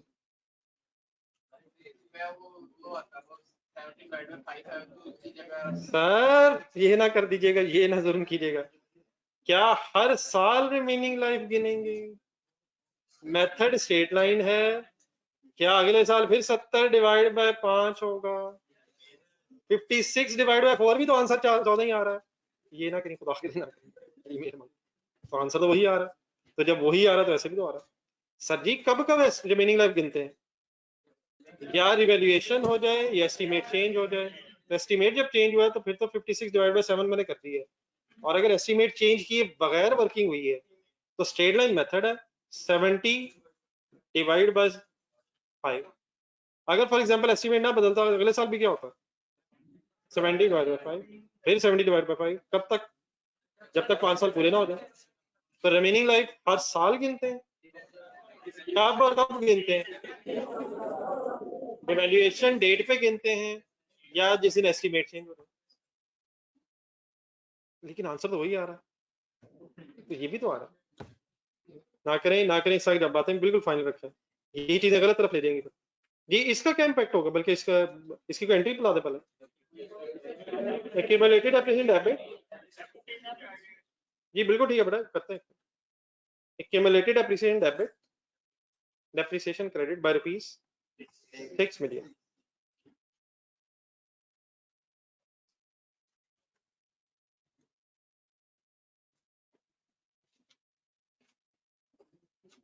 जी सर, फाइनली इसके नीचे भी एक सेंटेंस लिख लें, डेप्रिसिएशन कम हो रही है, तो net effect on profit is, net effect on profit for the year ended. अब डेफिनेटली ये जो सेंटेंस मैं लिख रहा हूँ ये शायद कोई कंपलसरी नहीं कि आप लिखें, लेकिन अगर फिलहाल जरा सही तरह क्लियर कर, net effect on profit for the year ended 30th June 20, बताइए कौन सा? ये भी 12 भी बनेगा। इज क्या है जी इफेक्ट? 6 से क्या होगा? क्या 6 से डेप्रिसिएशन कम हो रही है, प्रॉफिट इंक्रीज हो जाएगा? क्या कम होने से क्या बढ़ जाएगा? मैंने तो पहले कहा था कि आपके आने से बुराइयां खत्म हो गई, अच्छाइयां शुरू हो गई। जाने से तभी तक मैंने आपके सामने क्वेश्चन सॉल्व करते हुए क्या किया है, जहां एडजस्टमेंट्स रिक्वायर्ड थी वो मैंने अपनी वर्किंग्स में लिख ली है, सर। अब हम क्या करेंगे, इन एडजस्टमेंट्स को देख के जो हमने एक्सट्रैक्ट्स बनाने हैं उनको फाइनल कर लेंगे। तो आ जाए जरा फर्स्ट पेज पे, सबसे पहले वही लिखें जो एग्जामिनर ने मांगा है, and that is wonder limited company name. जब भी एक्सट्रैक्ट्स वगैरह बना रहे हो नाम लिखने कंपलसरी है, तो आए जरा फॉर्मेलिटीज पूरी करें जरा। वंडर लिमिटेड, स्टेटमेंट ऑफ, नहीं वो बनेगी उसी सीक्वेंस में, लेकिन एग्जामिनर को दिखाएंगे उसी तरतीब में जिस तरतीब में उसने मांगा। एग्जामिनर को दिखाएंगे वैसे ही, हम यकीनन पहले वो पूरी कंप्लीट करेंगे फिर वापस आ जाएंगे। तो सीक्वेंस वही रखें जो एग्जामिनर ने बना मांगा। Statement of financial position, extracts,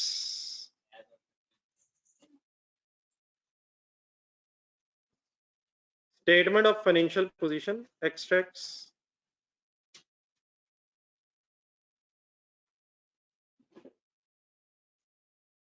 as on 30th June 2012। Comparative बनाना है, इस साल के ऊपर रीस्टेटेड वर्ड आ जाएगा, याद रखने की कोशिश करें। रुपीज इन मिलियंस भी लिखा करें, जो भी करें, जिस भी आप में राउंड ऑफ करें, रुपीज इन थाउजेंड या मिलियंस।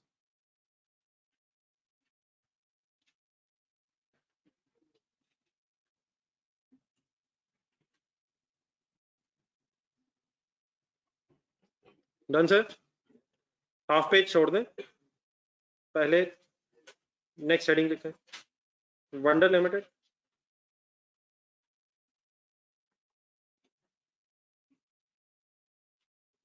स्टेटमेंट ऑफ प्रॉफिट और लॉस एक्सट्रैक्ट्स,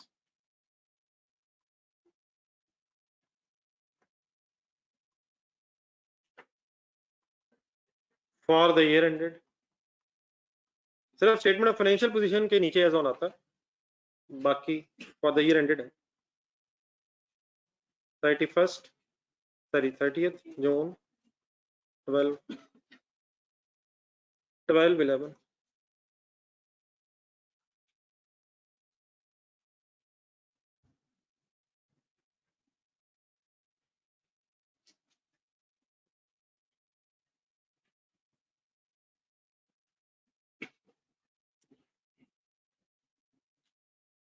डन है सर।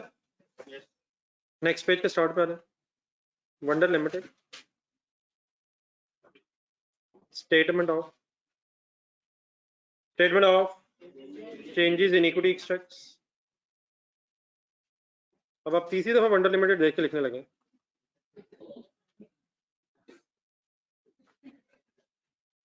इतने जज्बाती हो। For the year ended 30th June 12। Changes in equity में कंपैरेटिव देने का तरीका डिफरेंट है उससे जो हम, क्या ख्याल है, ये साथ साथ नहीं होगा, ये ऊपर नीचे है। पहले करंट ईयर है कंपैरेटिव ईयर, पहले कंपैरेटिव ईयर आएगा फिर करंट ईयर आएगा।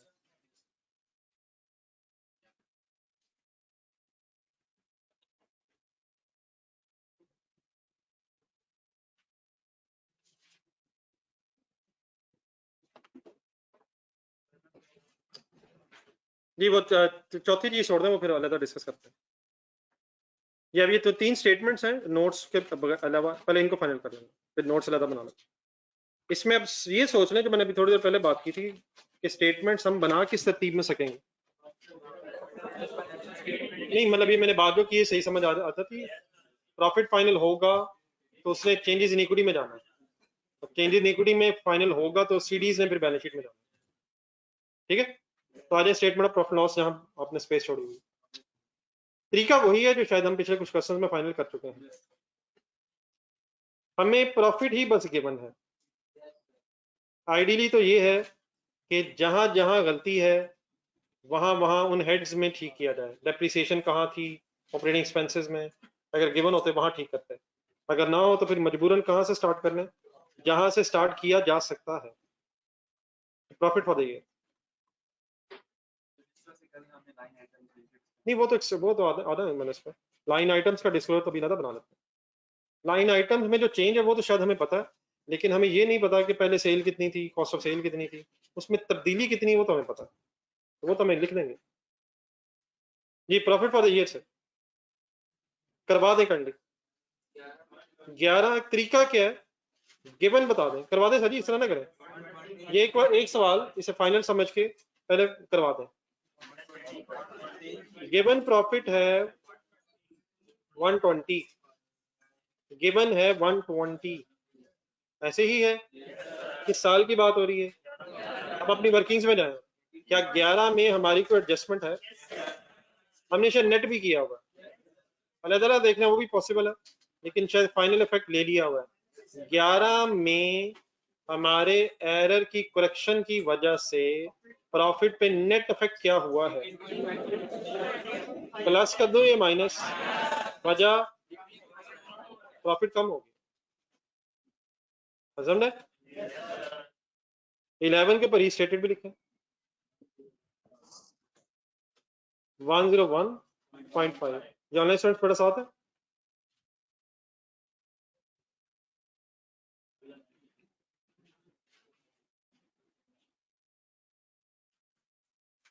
सिमिलरली 12 का गिवन कितना है 90।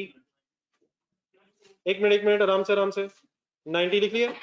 कहां से देख के लिखा है, क्वेश्चन में गिवन है तो पहला काम क्वेश्चन वाली फिगर उठा लें।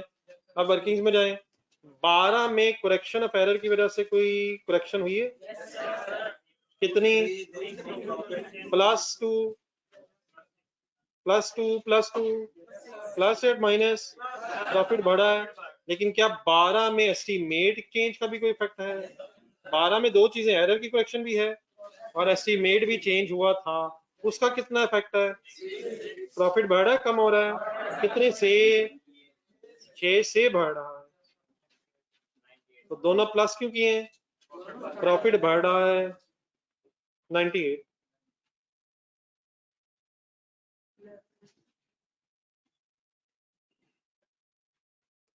एनी कंफ्यूजन, क्या 11 का चेंज 12 में भी प्रॉफिट एंड लॉस में आना है, क्या वो वहां आना है, यहाँ तो नहीं आना है, कहाँ आना है कहाँ नहीं आना है। प्रॉफिट तो फॉर द ईयर का होता है, क्या 12 और 11 का प्रॉफिट अपना अपना है। क्या ये ईयर वाइज है? 11 का प्रॉफिट, 12 का प्रॉफिट। आपने जो बात की है वो कहाँ, मुझे दोबारा जरूर याद करवानी है। स्टेटमेंट ऑफ फाइनेंशियल पोजीशन में जो क्लोजिंग होते हैं वो ओपनिंग बनते हैं, तो प्रॉफिट फॉर द ईयर होता है। जी सर, पहले आ जाए चेंजेस इन इक्विटी में, बस ये फिगर है हमारी, एक ही given figure. Changes in equity में any confusion? Changes in equity में आके बताएं, सवाल देके कितने कॉलम बनेंगे? एक ही क्यों यार? इंफॉर्मेशन ही नहीं है, इंफॉर्मेशन ही नहीं है।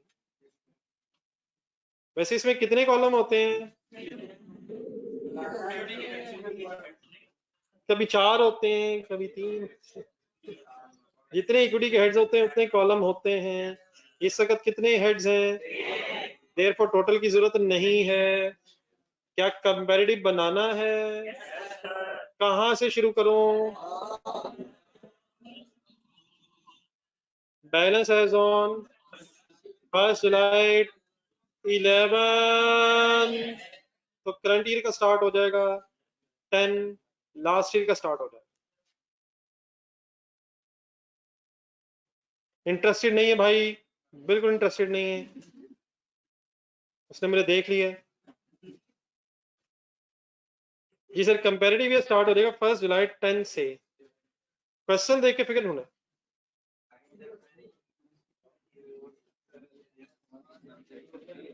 रिटेन्ड अर्निंग्स की 1 जुलाई 10 की फिगर ढूंढे, वो गिवन है, गिवन है, गिवन है, गिवन है, गिवन है, गिवन है तो सही।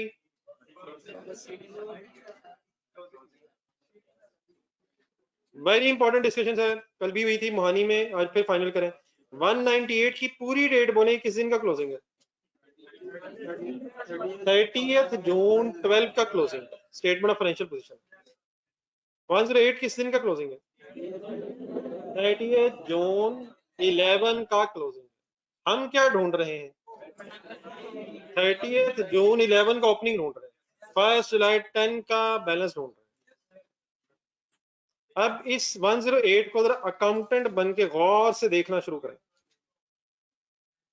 ये 12 का ओपनिंग होगा, इसमें कोई डाउट नहीं है। ये 11 का क्लोजिंग है, अल्हम्दुलिल्लाह, इसमें कोई डाउट नहीं। क्या इस 11 के क्लोजिंग में 11 वाला प्रॉफिट आ रहा हो?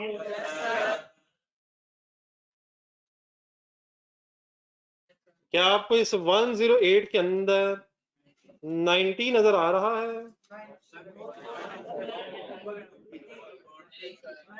क्या 108 के अंदर 90 नजर आ रहा है? इतने काउंटेंट भी नहीं बनना यार, सही वाले बनता है। कौन सा वाला आ रहा होगा? क्या 120 108 में आ रहा होगा? इस क्वेश्चन में, इस क्वेश्चन में डिविडेंड्स की इंफॉर्मेशन है? होती नहीं है, नहीं है, नहीं। तो 108 दोबारा गौर से देखें, क्या उसमें 11 का प्रॉफिट मौजूद होगा? तो बिल्कुल इस तरह, जरा मोहानी ढूंढना, जरा एक पेज दो पीछे की जरा।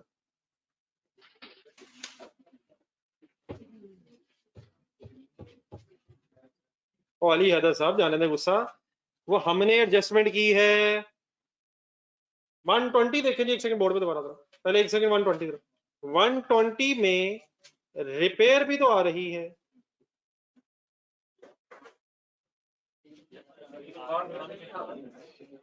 क्या 120 में रिपेयर आ रही है या उसमें कैपिटलाइजेशन हुई हुई थी? तो 120 में रिपेयर नहीं आ रही, वो हमने रिकॉर्डिंग की है। तो 120 कौन सी फिगर है? क्वेश्चन की फिगर है, और 120 की फिगर 108 का अफेक्ट कर रही होगी। एक सेकंड मोहानी पे आता, मोहानी में 89 था, किस दिन का क्लोजिंग? 7 का क्लोजिंग। ढूंढे ढूंढे ढूंढे ढूंढे, Mohani Mohani Mohani, first paragraph, second third line. 89 million की साल का क्लोजिंग बैलेंस था, 7 का, उसमें कितना प्रॉफिट आ रहा था? 21। कैसे रिवर्स हुआ था? माइनस करके ओपनिंग आ गया था। यहाँ उसकी जगह बोर्ड पे देख के बताएं कौन सी फिगर है? 89 की जगह कौन सी फिगर है? 108 और 21 की जगह 120 कैलकुलेटर उठाएं। वो इंशाल्लाह कोई इशू नहीं है, वो इशू नहीं है, वो इशू नहीं है, वो अल्लाह मालिक है, देखी जाएगी। 108 माइनस 120, 108 देखा नहीं, एक सेकंड, 108 लास्ट ईयर का क्लोजिंग है, इसके ऊपर 120 होगा, तो उसके ऊपर 12 होगा, पॉजिटिव होगा नेगेटिव होगा? क्या रिटेन्ड अर्निंग्स पॉजिटिव हो सकती हैं? क्या रिटेन्ड अर्निंग्स पॉजिटिव हो सकती हैं? इसका मतलब है प्रॉफिट है। लेकिन क्या पिछले सालों में लॉस भी खुदा ना खास्ता हो सकता है? तो कोई इशू नहीं है। तो what is the meaning of this negative figure? Retained loss है, रिटेन्ड लॉस है, या सिंपली सा करें रिटेन्ड अर्निंग्स की नेगेटिव फिगर। तो रिटेन्ड अर्निंग्स की नेगेटिव फिगर कब हो सकती है? अगर लॉसेज होंगे तो नेगेटिव फिगर भी हो सकती है। तो what is 108 final? Closing balance of 11। What is 120? Profit of 2011। हम क्या तलाश कर रहे हैं? ओपनिंग ऑफ 2011 एज ऑन 1 जुलाई 2010। पता क्या चला कि ये तो नेगेटिव फिगर बनती है, तो कोई इशू नहीं है। कैसे लिख दें?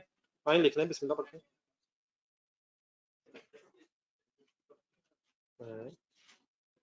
क्या क्वेश्चन में जो क्लोजिंग बैलेंस है उसमें क्वेश्चन वाला प्रॉफिट आ रहा है या हमारा वाला प्रॉफिट आ रहा है? जाने दें यार, वो खुदा के लिए है।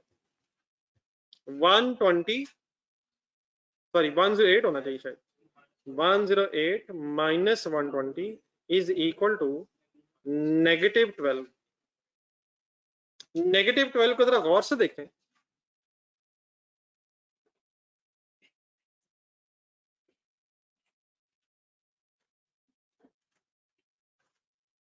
ये किस दिन तक का रिटेन लॉस आ रहा है?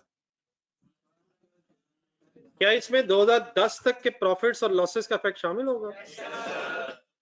होगा। 10 तक के प्रॉफिट लॉसेस का इफेक्ट आ रहा होगा। अब अपनी 1 मिनट वर्किंग में जाए जरा।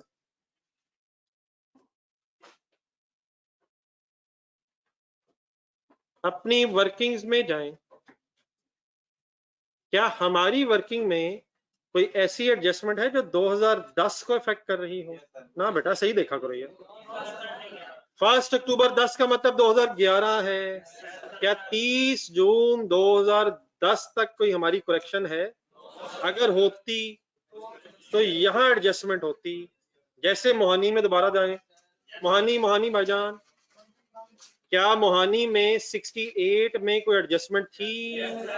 इस साल वाली 6 तक की एडजस्टमेंट वहां हुई हैं, लेकिन यहाँ हमारे इस क्वेश्चन में 10 तक की कोई एडजस्टमेंट नहीं है। तो क्या यही बैलेंस फाइनल है? क्या इसे रीस्टेट करने की जरूरत तो नहीं है? वहां तो किया था, वहां करेक्शन थी, यहाँ कोई करेक्शन अगर होती तो हम कर देते। किस किस साल में करेक्शन है? सही साल बोले। 11 और 12 में है। 10 तक के प्रॉफिट्स में कोई करेक्शन की जरूरत नहीं है। इट मींस ये figure 12 million as it is restated figure भी है, मींस टू से इसमें किसी चेंज की कोई जरूरत नहीं है। डन है सर? आगे कंप्लीट करवाएं। प्रॉफिट किस साल का? प्रॉफिट किस साल का? 2011 का रीस्टेटेड प्रॉफिट लिखवाएंगे। रीस्टेटेड अब क्यों लिखवाएंगे? क्योंकि अब हम करेक्टेड बना रहे हैं। कितना लिखवाएंगे? कहां से देख के लिखवाएंगे? प्रॉफिट एंड लॉस स्टेटमेंट में ढूंढे 101.5।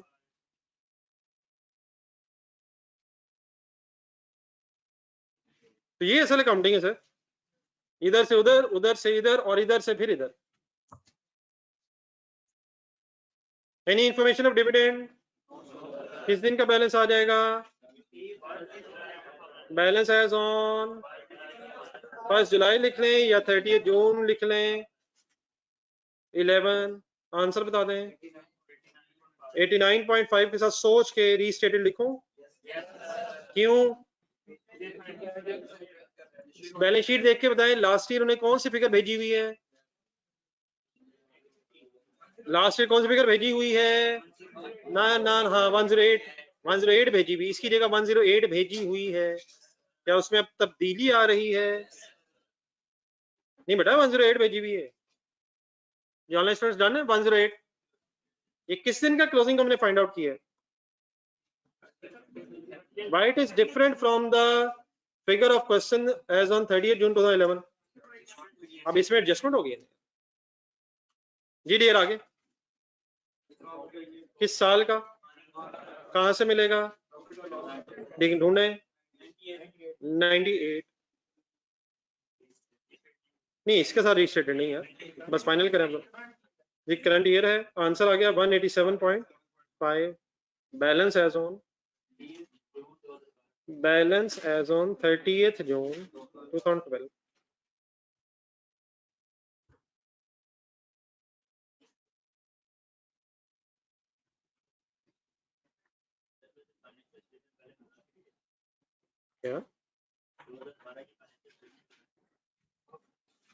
क्या 2012 की फाइनेंशियल स्टेटमेंट बन गई है?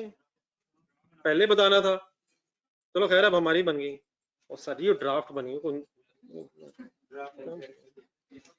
इतने चैलेंजिंग क्वेश्चन कैंडी पहले लिख के बताया कर, मैं हफ्ता की तरह सोचा करूं प्लीज। सॉरी लिख ली फिगर्स, ये फिगर्स नोट कर लीजिए। स्टेटमेंट ऑफ फाइनेंशियल पोजीशन में जाए, स्टेटमेंट ऑफ फाइनेंशियल पोजीशन में पहुंचे में आ रहा हूं।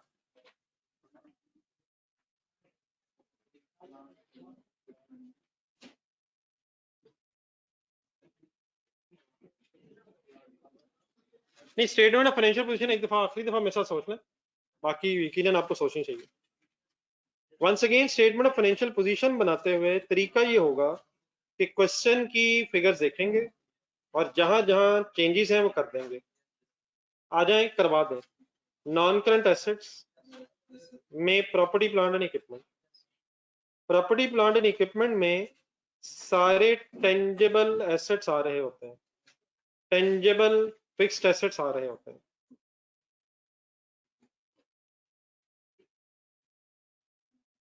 वंस अगेन तरीका यही है कि क्वेश्चन की फिगर ढूंढें और इसमें अपनी एडजस्टमेंट्स इनकॉर्पोरेट करें। Property plant and equipment, concentrate kindly once again please. 11 करवाएं, रेडी हो जाए, छोड़ दें लिखना। फिगर्स ढूंढने की कोशिश करें। What is the given figure of 11? What is the given figure of 2011? 130 मिल गया। वर्किंग्स में जाएं, वर्किंग्स में जाएं, ना ना ना ना आराम आराम से वर्किंग्स 11 वाली वर्किंग्स में जाएं। मशीनरी क्रेडिट का मतलब बताएं, -20। अगली एंट्री में जाएं, अगली एंट्री में तो मशीनरी है ही नहीं, मशीनरी इफेक्ट ही नहीं हो रही। नेक्स्ट एंट्री में क्या डेबिट हो रहा है? एक्यूमुलेटेड डेप्रिसिएशन डेबिट होने का मीनिंग प्लस या माइनस। एक्यूमुलेटेड डेप्रिसिएशन तो कम हो रही है, why plus, no plus minus, -20 machinery credit हो रही है। एक्यूमुलेटेड डेप्रिसिएशन डेबिट, मशीनरी कम हो रही नहीं है। प्लस या माइनस बेटा? वाई प्लस, एसेट बढ़ रहा है। Accumulated depreciation debit means accumulated depreciation कम होके एसेट बढ़ रहा है। ये ऑनलाइन स्टूडेंट्स क्लियर है बेटा इस प्लस माइनस से? आपसे ही ओपिनियन लेता हूँ, ये बच्चे तो बिल्कुल क्लियर है, टू मच क्लियर हो गए हैं। कोशिश करने से सर यकीनन आसान नहीं है, लेकिन अल्हम्दुलिल्लाह आपको भी आसान चीजें पसंद नहीं है। नहीं वरना आप भी को बीए में एडमिशन लिया होता। चैलेंजेस पसंद करते हैं आप लोग, आपको भी पता चला। कोई नहीं सर, ऐसे ही होना चाहिए। 12 आजकल के दौर में नौजवानों को फजूलियात का टाइम मिलना ही नहीं चाहिए, जब वेले वो आई कैप ज़हन में आ जाए। असूलन ऐसे ही होना चाहिए। जज़ाकल्लाह सर। 12 में आ जाए सर।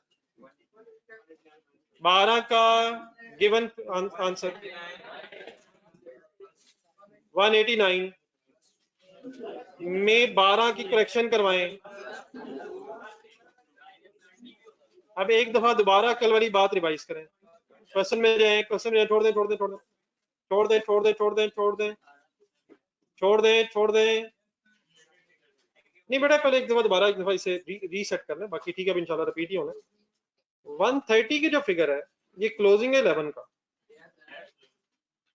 क्या यही closing original statement of financial position में ओपनिंग बन के 189 आया होगा?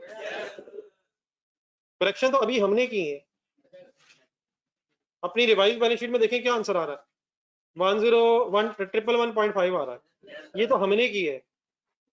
पहले स्टेटमेंट ऑफ फाइनेंशियल पोजीशन में 2011 में क्या आ रहा था? तो क्या उसी फिगर ऑफ 130 की बेस पे 2012 भी बना दिया गया है? तो क्या हमें ओपनिंग भी और फॉर द ईयर भी ठीक करना पड़ेगा?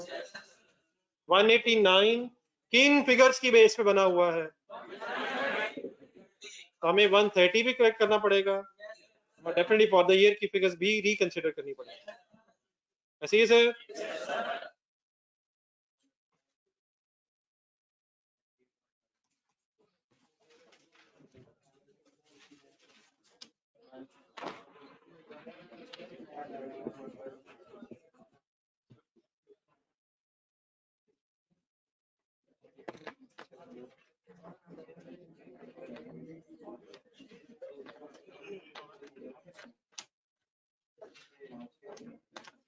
ये अभी बात फाइनल है कि sir statement of financial position अब बनाएंगे तो उसमें फिर क्लोजिंग ओपनिंग्स बनने की वजह से कम्युलेटिव या क्यूमुलेटेड एडजस्टमेंट्स होंगे, ठीक है? ये करेंगे तो अपने हाथ से करें finally final final final point अपने फाइनल आंसर बता। ये ऑनलाइन स्टूडेंट्स में कांडी बेटा कंप्लीट करके तो आंसर बता, जैसे मिनट बता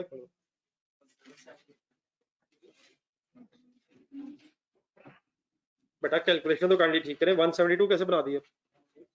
नहीं नहीं आपसे मेरे सामने गेम ऑन है सर। 197 172.5 अल्लाह करे को रैंडम सही आ जाए। एक और आगे 172 आ रहा है, इतने कॉन्फिडेंस से 172 आ रहा है। अब्दुर्रहमान साहब माजरत के साथ एक और अब्दुर्रहमान साहब है, 197 आ रहा है। ये लगता है सही कुछ नहीं आना, बस अब गलत ही आना है। मेरा ख्याल बोर्ड से देख के लिखें।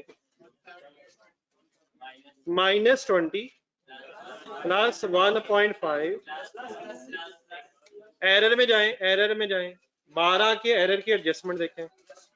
ये फाइनल है बेटा, ये -20 प्लस 1.5 दोबारा जो हुआ है, दोबारा दोबारा दोबारा हुआ है या पहली दफा ही हुआ है? नहीं दोबारा नहीं हुआ, पहली दफा ही हुआ है 2012 में। नहीं मतलब 12 में पहली दफा ही हुआ है। 130 ही आ रहा होगा 189 में, तो उस 130 को ठीक करने के लिए दोबारा हुआ। चलें दोबारा क्या लेते हैं, अब 12 वाला फाइनल कराएं। +2 क्यों? एक्यूमुलेटेड एप्रिसिएशन तो फिर कम हो रही है, और फिर +6 क्यों? देख ले फाइनल होनी चाहिए बस। एस्टिमेट का चेंज भी है 12 में और एरर की करेक्शन भी है, तो एक्यूमुलेटेड एप्रिसिएशन का एसेट के साथ इनवर्स रिलेशनशिप है। क्यूमुलेटेड एप्रिसिएशन एसेट से लेस होना है, बढ़ेगी क्यूमुलेटेड एप्रिसिएशन तो एसेट कम हो जाएगा, और वाइस वर्सा। बोले जरा भुला दे, मायूसी भुला दे, बोला ही नहीं जा रहा, वही होगा, इतनी दफा क्यों बोल रहे हैं? 178.5 डन है सर। जिन हजरात का 197 172 तक पहुंच गया था काम, ठीक हो गया है। ये ऑनलाइन स्टूडेंट्स बड़ा ओके हो गया। देन चलिए वाइंड अप कर लें। इक्विटी की हेडिंग लिखें, इक्विटी एंड लायबिलिटीज, या सिर्फ इक्विटी चला?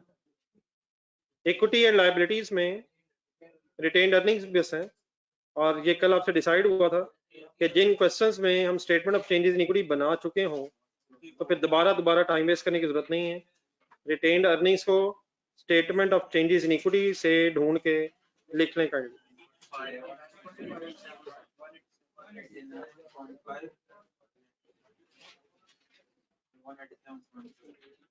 बेटा ये नए नए तरीके रहने दें। अगर ये आंसर मैच हो गया है तो मैं बिल्कुल ये सजेस्ट नहीं करूंगा एग्जाम में अब नए तरीके रहने दें।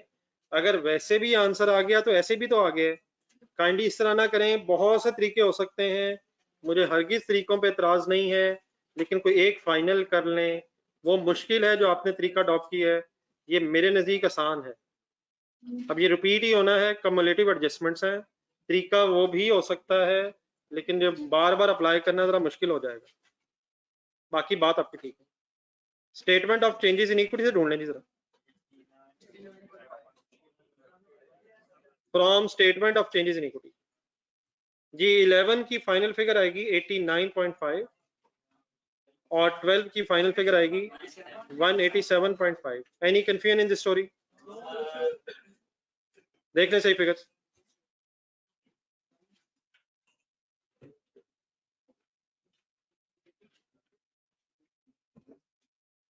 Any confusion anywhere?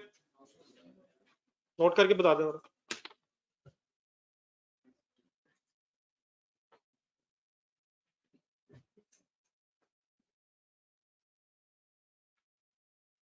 ये फुरकान नीचे है, मिस्टर फुरकान, ये बच्चा से पूछ रहे हैं, कोई कंफ्यूजन तो नहीं किसी?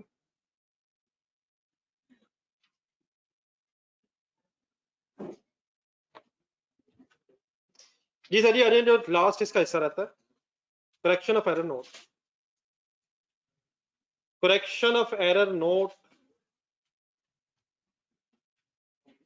एक काम करें सर, लिखने से पहले पेज नंबर ढूंढे 230,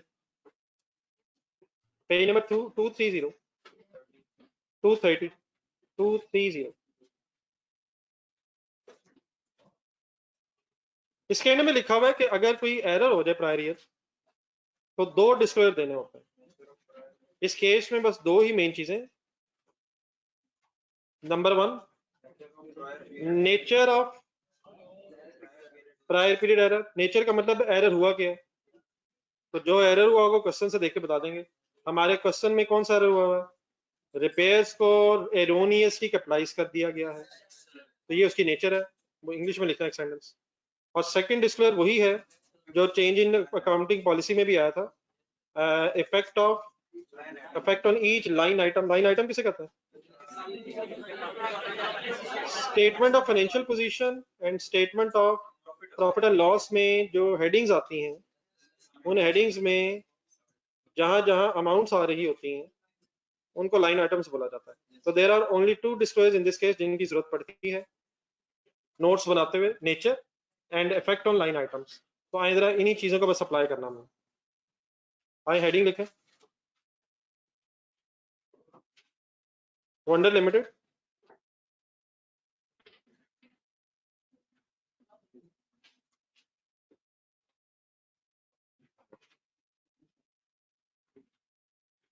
Wonder Limited, notes of financial statements,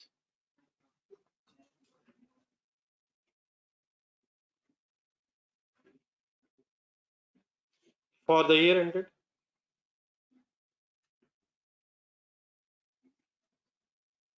30th June 2012। और नोट्स ऑफ फाइनेंशियल स्टेटमेंट्स में हेडिंग बन जाएगी करेक्शन ऑफ एरर नोट। इधर वर्ड चेंज हो जाएंगे, करेक्शन ऑफ एरर नोट, वहां हेडिंग थी चेंज इन पॉलिसी, नहीं वो तभी आना आगे। करेक्शन ऑफ एरर नोट में पहले नेचर आ जाएगी, नेचर के बाद फिर इफेक्ट ऑन लाइन आइटम्स आ जाएंगे।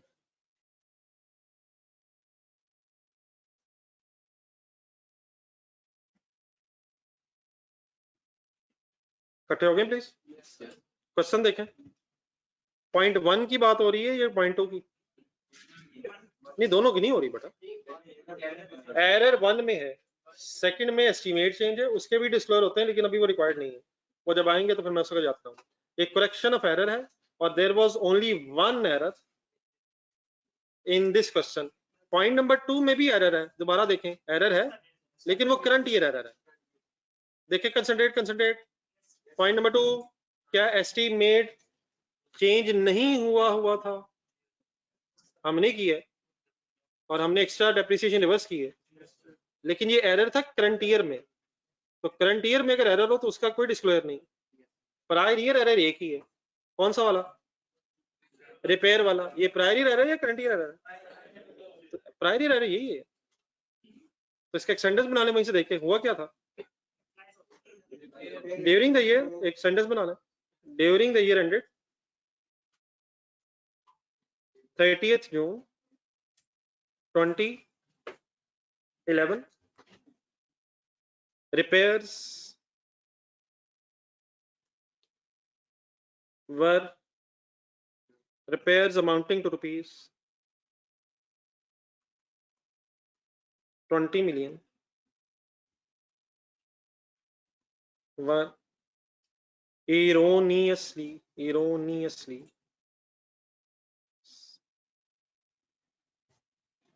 repairs amounting to rupees 20 million were erroneously debited to machinery account.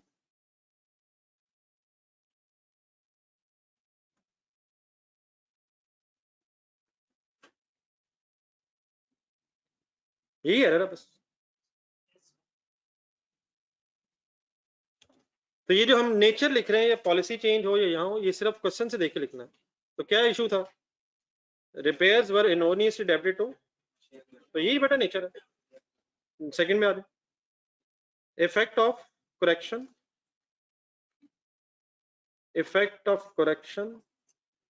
of error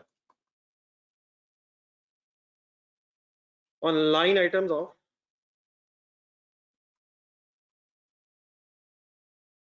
financial statements.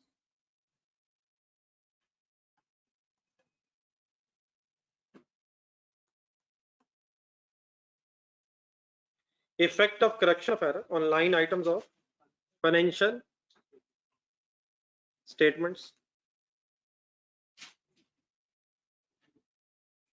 अब फाइनेंशियल स्टेटमेंट्स मैंने वर्ड लिखा है, पहले statement of effect on statement of profit loss. ये है वैसे, याद कैसे बनाया था ये? मेरा ख्याल भूल रहा है, जरा पिछले पेजेस में चले जाएं जहां वो बोरिंग कॉस्ट वाला बनाया था। Effect on statement of comprehensive income लेना है, और effect on statement of financial position लेना जी। Increase in profit, increase in financial charges है, decrease in financial charges, increase in profit, इसी तरह की बातें करनी। Effect on statement of profit और लॉस। अब इससे अगर अपने रजिस्टर में जरा वो पिछला आंसर रख लें, और जो नई चीज है वो क्वेश्चन में से देख कर मुझे लिखवा दो। वहां की वहां जो हुआ है उससे में उसकी बजाय यहाँ क्या हुआ है? हाँ जी बिल्कुल वही है। स्टेटमेंट ऑफ प्रॉफिट लॉस अगर जहन में लाएं, ये अपनी वर्किंग्स अगर आपने देखनी दोबारा देख लें। मेरा ख्याल में तो इससे होना चाहिए increase in repairs, decrease in depreciation, and therefore decrease in profit। देखिए जरा, और एक बल्कि सबसे पहले सॉरी एक चीज जरा ज़हन में लाएं, ये डिस्क्लोज सिर्फ किन सालों का बनना होता है, कंपैरेटिव ईयर्स का, ये करंट ईयर की बहस नहीं है। ये किन सालों की फिगर्स को असल में हमें बदल रहे हैं, शेयर होल्डर्स के एंगल से हम कंपैरेटिव ईयर बदल रहे हैं, करंट ईयर नहीं। वहां भी जरा देखें पीछे, हमने सिर्फ 2 और 1 बनाया होगा, तो यहाँ मैं 10 इसलिए नहीं बना रहा क्योंकि उसकी इंफॉर्मेशन नहीं है। ठीक है, तो 11 वाला साल बनेगा और 3 काम होंगे। मैं दोबारा बोल रहा हूँ, आप ढूंढ लें जरा एंट्रीज में जाके। रिपेयर्स में इंक्रीज आया, डेप्रिसिएशन में डिक्रीज आया, और उसकी वजह से प्रॉफिट में भी डिक्रीज आया। तो बताएं पहला sentence. Increase in repairs, increase in repairs कितने से? 20। इंक्रीज इन है या डिक्रीज इन है? डेबिट हुई है रिपेयर्स। डेप्रिसिएशन वाली एंट्री देखें, decrease in depreciation how much,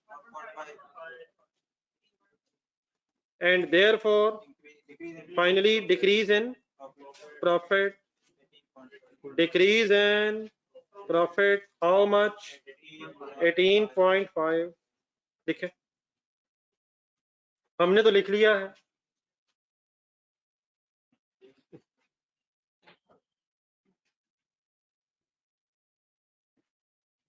individually लिखने की कोशिश करें तो एंट्रीज के साथ, एंट्रीज देखते।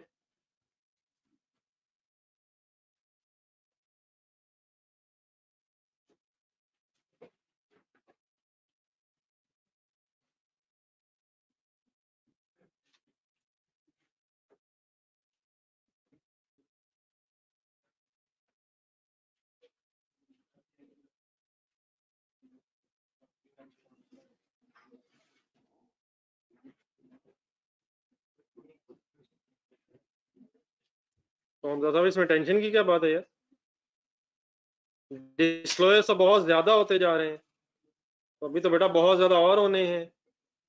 जब भी कभी अकाउंटिंग मुश्किल लगना शुरू हो जाए तो अल्हम्दुलिल्लाह क्यों कहें, सुने गौर से। अगर ये अकाउंटिंग बड़ा इजी होती तो हमें किसने पूछना था, लोगों ने खुद ही कर लेनी थी।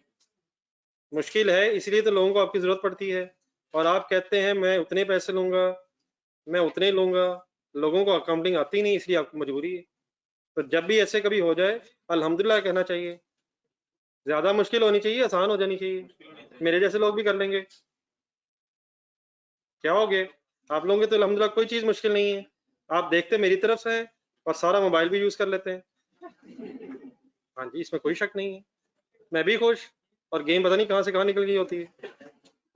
Statement of financial position line item से लिखे हैं।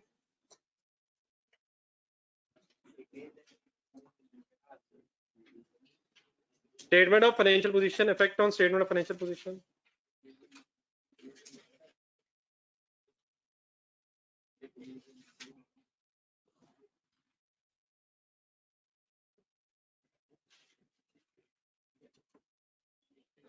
ये effect on statement of financial position जो बेटा है ना, इसके लिए मेरी सजेशन रहेगी कि हमेशा आपने वैसे ही करना है जैसे मैंने कल बताया था।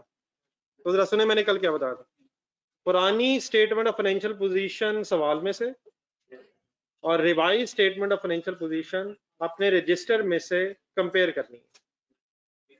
इसमें असल में क्यूमुलेटिव इफेक्ट्स सारे होते हैं, तो रादर देन कि आप दोबारा सोचें, रिपीट कर दें क्या मैंने बोला, कैसे देखा करेंगे आप।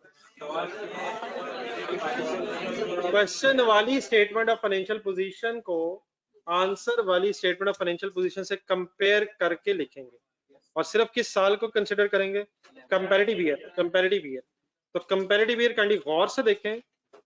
प्रॉपर्टी प्लांट एंड इक्विपमेंट में आपको पिछले साल में कितना नजर आ रहा है, 130।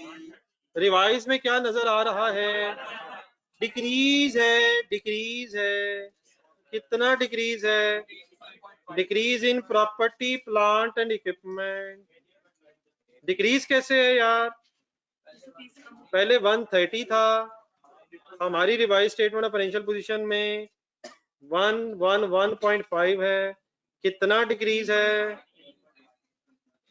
क्या आंसर आया, 18.5 डिक्रीज है। डन है। कैसे पता चला, कंपेयर कर लिया ओरिजिनल और revise statement of financial position को। याद रहेगा प्लीज, रिटेन्ड अर्निंग्स फाइनल करके बता दें। Decrease in retained earnings, decrease in retained earnings, how much, इसकी भी वर्किंग करवा दें। 108 माइनस 89.5। तो कंपैरेटिव ईयर का ये डिस्क्लोजर बनाना है, कंपैरेटिव ईयर्स का 108, सॉरी काइंडली दोबारा बताइए, माइनस 89.5।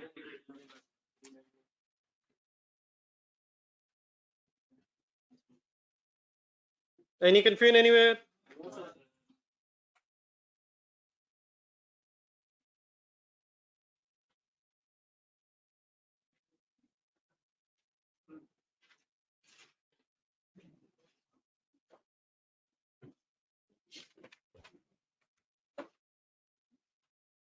ये अगर नोट कर ले तो बताइएगा कल।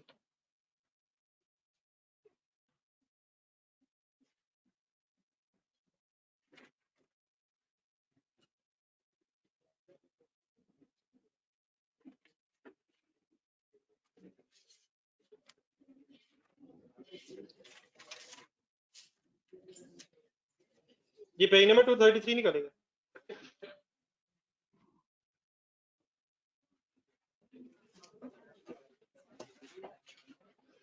बोरिंग कॉस्ट की रिवीजन कहाँ तक पहुंची है? नहीं मतलब फाइनल होगी, बट मंडे को टेस्ट दे ही दें यार।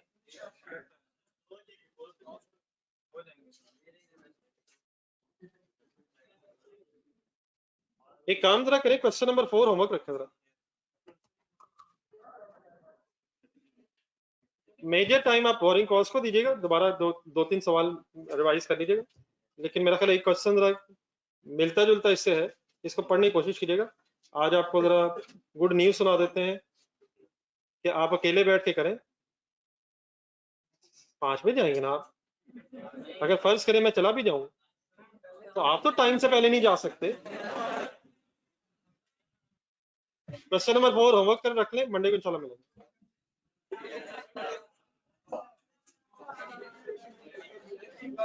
नहीं बेटा, सिर्फ ये बोरिंग कॉस्ट की टेस्ट है। बोरिंग कॉस्ट का, बोरिंग कॉस्ट कल 3 बजे 3 बजे इंशाल्लाह बेटा मंडे को मुलाकात हो। फुरकान, फुरकान जरा मिलके जाना नीचे, याद रख। तैयब को भी बुलाइए जरा, तैयब और खुद आना जरा नीचे।